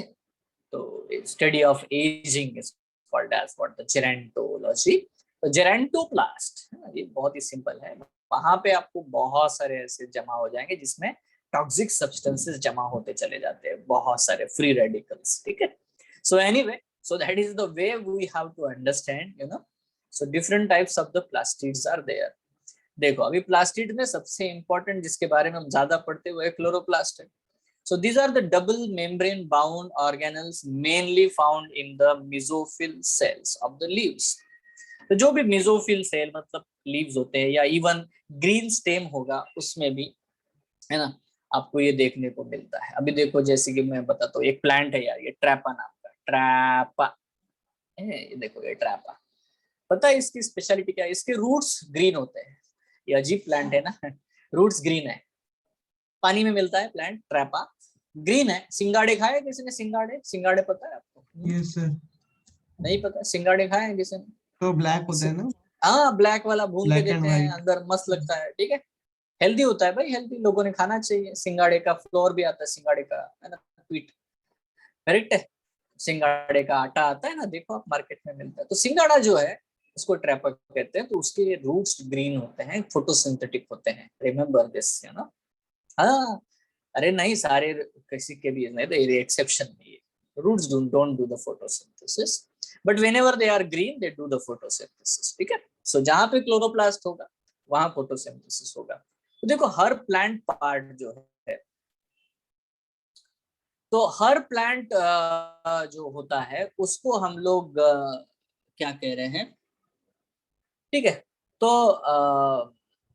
हर प्लांट के बारे में अगर हम लोग बात करेंगे तो हर प्लांट के पार्ट में क्लोरोप्लास्ट नहीं होता, क्योंकि जो पार्ट ग्रीन है वहीं पे होगा। That is what the important thing.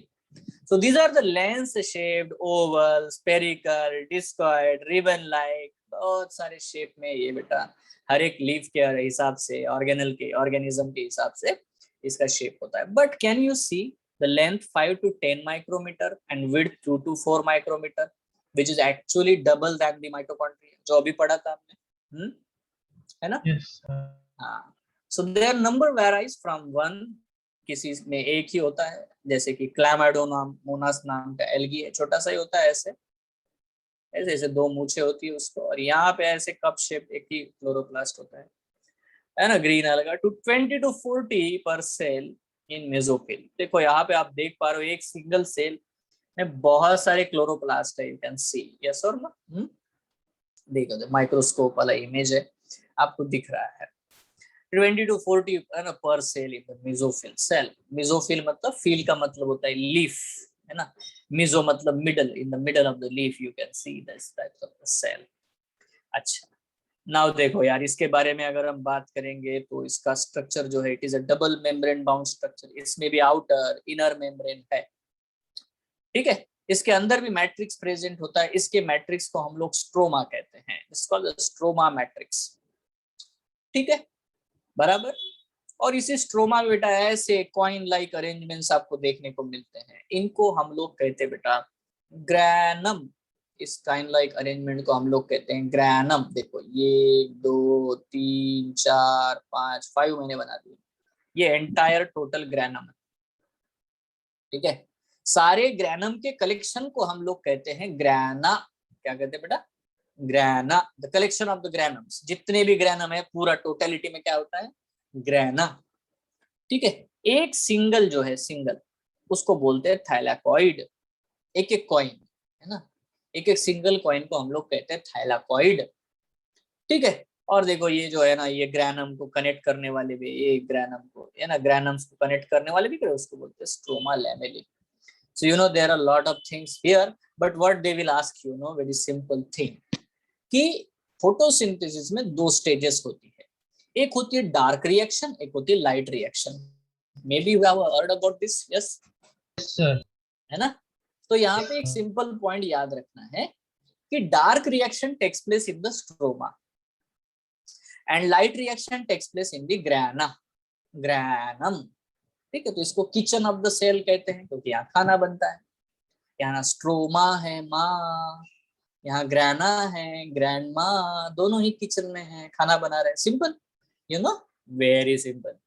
तो देखो यहाँ चूल्हा जलाने का काम, लाइट एनर्जी जमाने का ग्रैंड माँ का है, वो है ना करेगी, और पूरा जो बाकी जो खाना बनाया जाता है ओरिजिनल, वो माँ करेगी, stroma. It's simple thing, you know. तो यहाँ क्लोरोफिल में भी उसका खुद का डीएनए होता है। क्लोरोफिल में भी उसके पास 70s राइबोसोम पाया जाता है।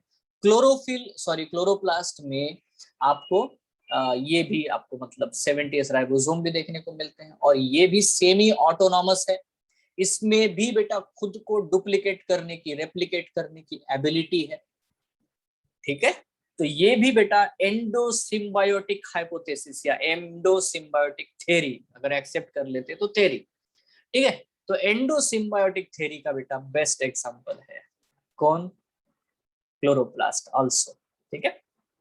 तो अब अगर हम बात करते हैं, इसमें पाए जाते हैं थैलाकॉइड में होते हैं बहुत सारे बेटा पिगमेंट जिनको हम लोग कहते हैं क्लोरोफिल पिगमेंट, ठीक है। तो ऑब्वियसली बेटा ये जो क्लोरोफिल पिगमेंट्स हमको देखने को मिलते हैं, ठीक है, इसमें देखो 70S राइबोसोम और all things are there, stroma lamellae and everything is there, सब कुछ सारी चीजें हैं। ग्राना है ना, इनको हम लोग इंटरग्रेनल थैलाकॉइड्स मतलब स्ट्रोमा लैमेली एंड ग्राना, ये सब लाइट रिएक्शन के लिए है, यहाँ लाइट को एब्जॉर्ब किया जाता है ना, प्रोसेस किया जाता है। और स्ट्रोमा में वो सारे एंजाइम है जहां पे डार्क रिएक्शन होती है, दैट्स इट, है ना। आपको क्या क्वेश्चन पूछेंगे, आपको पूछेंगे भाई what is the function of chloroplast, answer बड़ा सिंपल है, फोटोसिंथेसिस, है ना। लेवल सेकंड आपको पूछेंगे कि क्लोरोफिल कहाँ है, आंसर है थैलाकॉइड में, थैलाकॉइड मेम्ब्रेन के ऊपर। अच्छा थैलाकॉइड कहाँ है, आप बोलोगे ग्रैनम में, तो ग्रैनम कहाँ पे, तो सर ग्राना, ग्राना का जो है ना स्टॉक लाइक है ना कॉइन लाइक अरेंजमेंट्स होते हैं। अच्छा ग्राना में क्या होता है, तो लाइट रिएक्शन होता है। ओहो, डार्क रिएक्शन कहाँ होता है, स्ट्रोमा में होता है sir, simple. Yes yes everyone, yes sir. Yes. बहुत इम्पोर्टेंट, बहुत सिंपल। तो मैं आपसे एक क्वेश्चन पूछना चाहूंगा कि ये क्या चीज है भाई,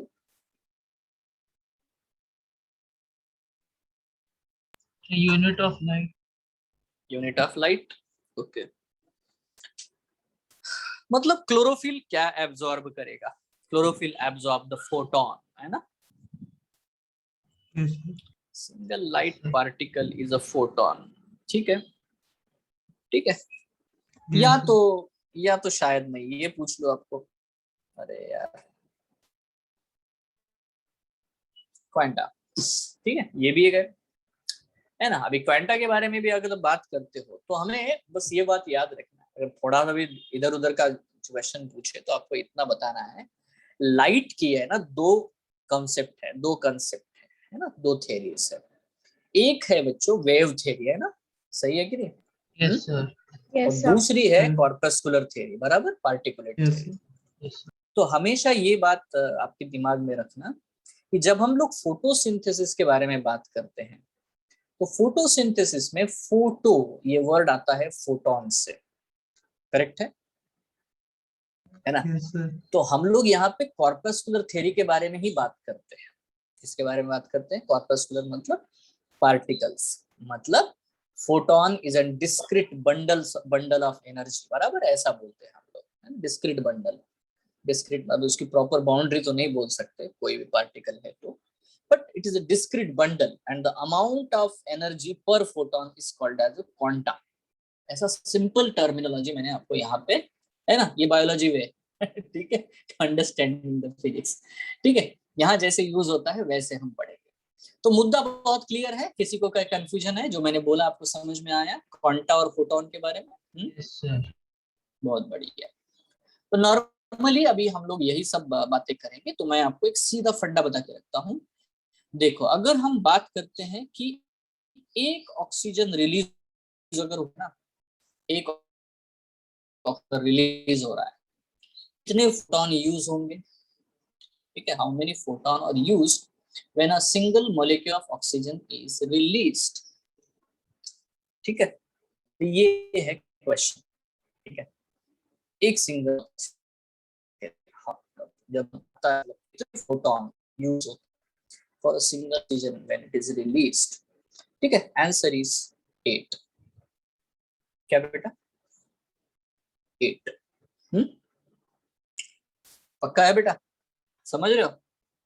यस सर। इसको बोलते हैं क्वांटम रिक्वायरमेंट, इसको क्या बोलते हैं, क्वांटम रिक्वायरमेंट। अब मैं ये सब क्यों बता रहा हूँ, क्योंकि आपका फील्ड अलग है, आप लोग बहुत से लोग है ना फिजिक्स वगैरह पढ़ रहे हो, ये पढ़ रहे हो, तो मैं आपको इतना ही बताना चाह रहा हूँ कि ये सब कुछ इंटरडिसिप्लिनरी है, ऐसे कुछ सब्जेक्ट नहीं होते हैं, है ना। आप बिल्कुल ओपन माइंड से काम करो। ये सब जो पढ़ रहे हो इसको, ये बायोलॉजी है, ये फिजिक्स है, ये सब नहीं होता है, ठीक है। आपको अगर है ना सभी समय मिलेगा तो just read the biophysics, biophysics एक पूरा एक कंसेप्ट है, उसको पढ़ो, आपको समझ में आएगा, ठीक है मैं क्या कह रहा हूँ।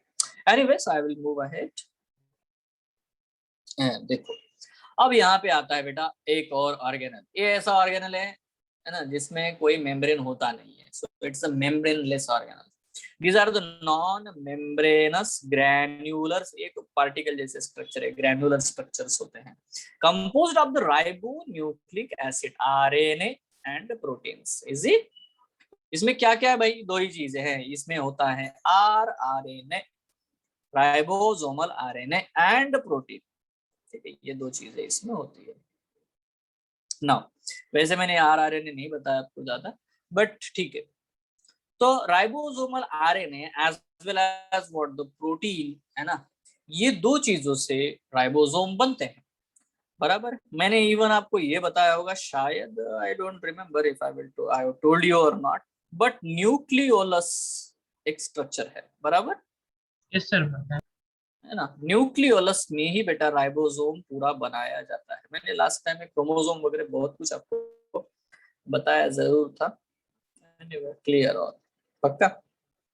नाउ तो ये भाई साहब है जॉर्ज पैलाडे, इन्होंने डिस्कवर किया था, इसलिए इनको हम लोग पैलाडे पार्टिकल भी बोलते हैं, they are called as the Palade particle. Now question ये आता है कि सर ये जो चीज यहाँ पे आप बता रहे हो ये एक्चुअली है क्या, मतलब जो बोलते हैं ना, मतलब एस क्या है, व्हाट इज एस, बताओ व्हाट इज एस। जैसे यहाँ पे यूनिट है 70s, यहाँ पे आपको दिखा दे 70s, यहाँ पे दिख रहा है 80s, ठीक है।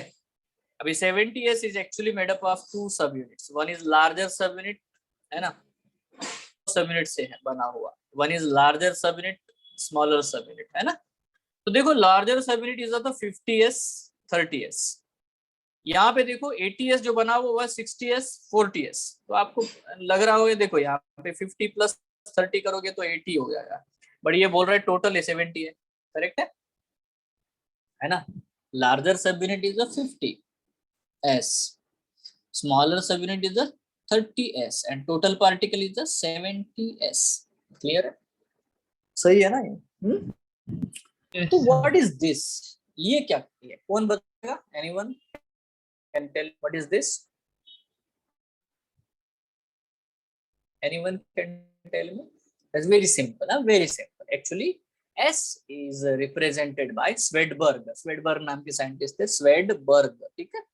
तो ये जो भाई साहब है स्वेडबर्ग नाम के, इन्होंने एक्चुअली ये यूनिट दिया हुआ है स्वेडबर्ग, ठीक है, it's called as the Svedberg unit, S for the Svedberg unit, okay. So actually it is a 70 Svedberg, है ना, या 50 स्वेडबर्ग, इस तरह से, ठीक है, जैसे हम लोग बहुत सारी यूनिट्स के बारे में बोलते हैं। नाउ व्हाट इज दिस,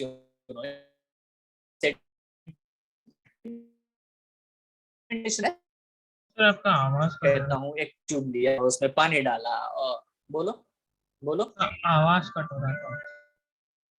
अच्छा सबके लिए ऐसा हो रहा है कि तुम्हारे लिए हो रहा है? नहीं सर।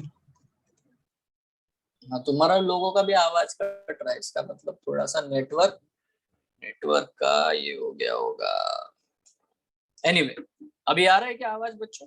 Yes sir. यस सबको आ रहा है, ओके। नाउ देखो यार स्वेडबर्ग का क्या मतलब है यार, बहुत सिंपल है। स्वेडबर्ग रिप्रेजेंट करता है बच्चों सेडिमेंटेशन कोएफिशिएंट को, तो ये कोएफिशिएंट वगैरह ज्यादा नहीं बोलेंगे हम लोग, डायरेक्ट बोलेंगे sedimentation rate. What is the word I used to understand very easily, तो मैंने रेट बोल दिया, सेडिमेंटेशन रेट। वैसे सेडिमेंटेशन रेट यूज नहीं करना चाहिए, ओके, बट लेट्स अंडरस्टैंड। अब देखो यार मैंने ये किया कि एक टेस्ट ट्यूब लिया, ठीक है, just I want to use, okay. तो मैंने क्या किया, यहाँ पे एक टेस्ट ट्यूब लिया यार, इसमें इस तरह से, और इसमें वाटर डाल दिया। अब वाटर डालने के बाद में मैंने एक ऐसा पार्टिकल डाल दिया यार, है ना।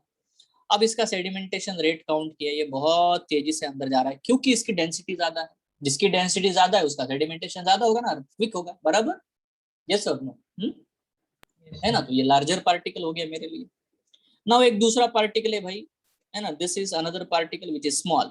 सो ये छोटा है, इसकी डेंसिटी कम है, इसलिए बहुत स्लोली बेटा इसका सेडिमेंटेशन होगा। तो ऑब्वियसली डिपेंड अपॉन द इसका मॉलिक्यूलर वेट एंड डेंसिटी, है ना, ये दोनों ही particle different different sedimentation rate दिखा रहे हैं।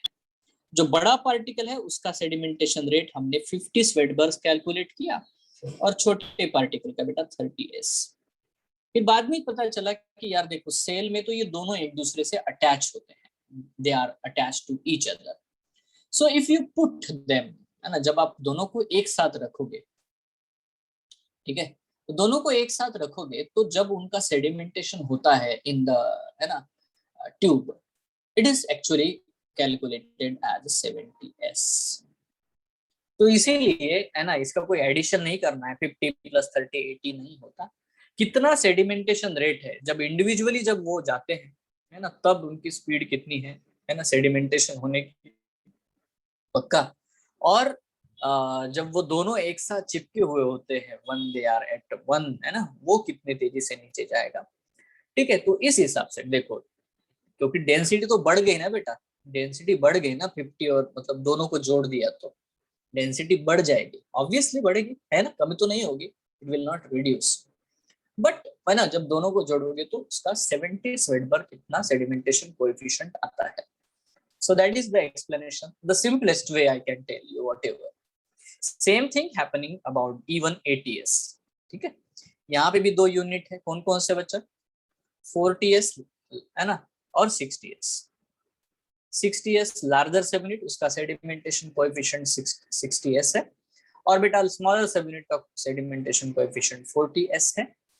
That is, but together when they are combined to each other, है ना, उनका जब दोनों का डेंसिटी एक दूसरे के साथ मिल जाता है तो बेटा उसका सेडिमेंटेशन कोएफिशिएंट टोटल हो जाता है ATS। I hope it is very clear to you. Any confusion you can ask.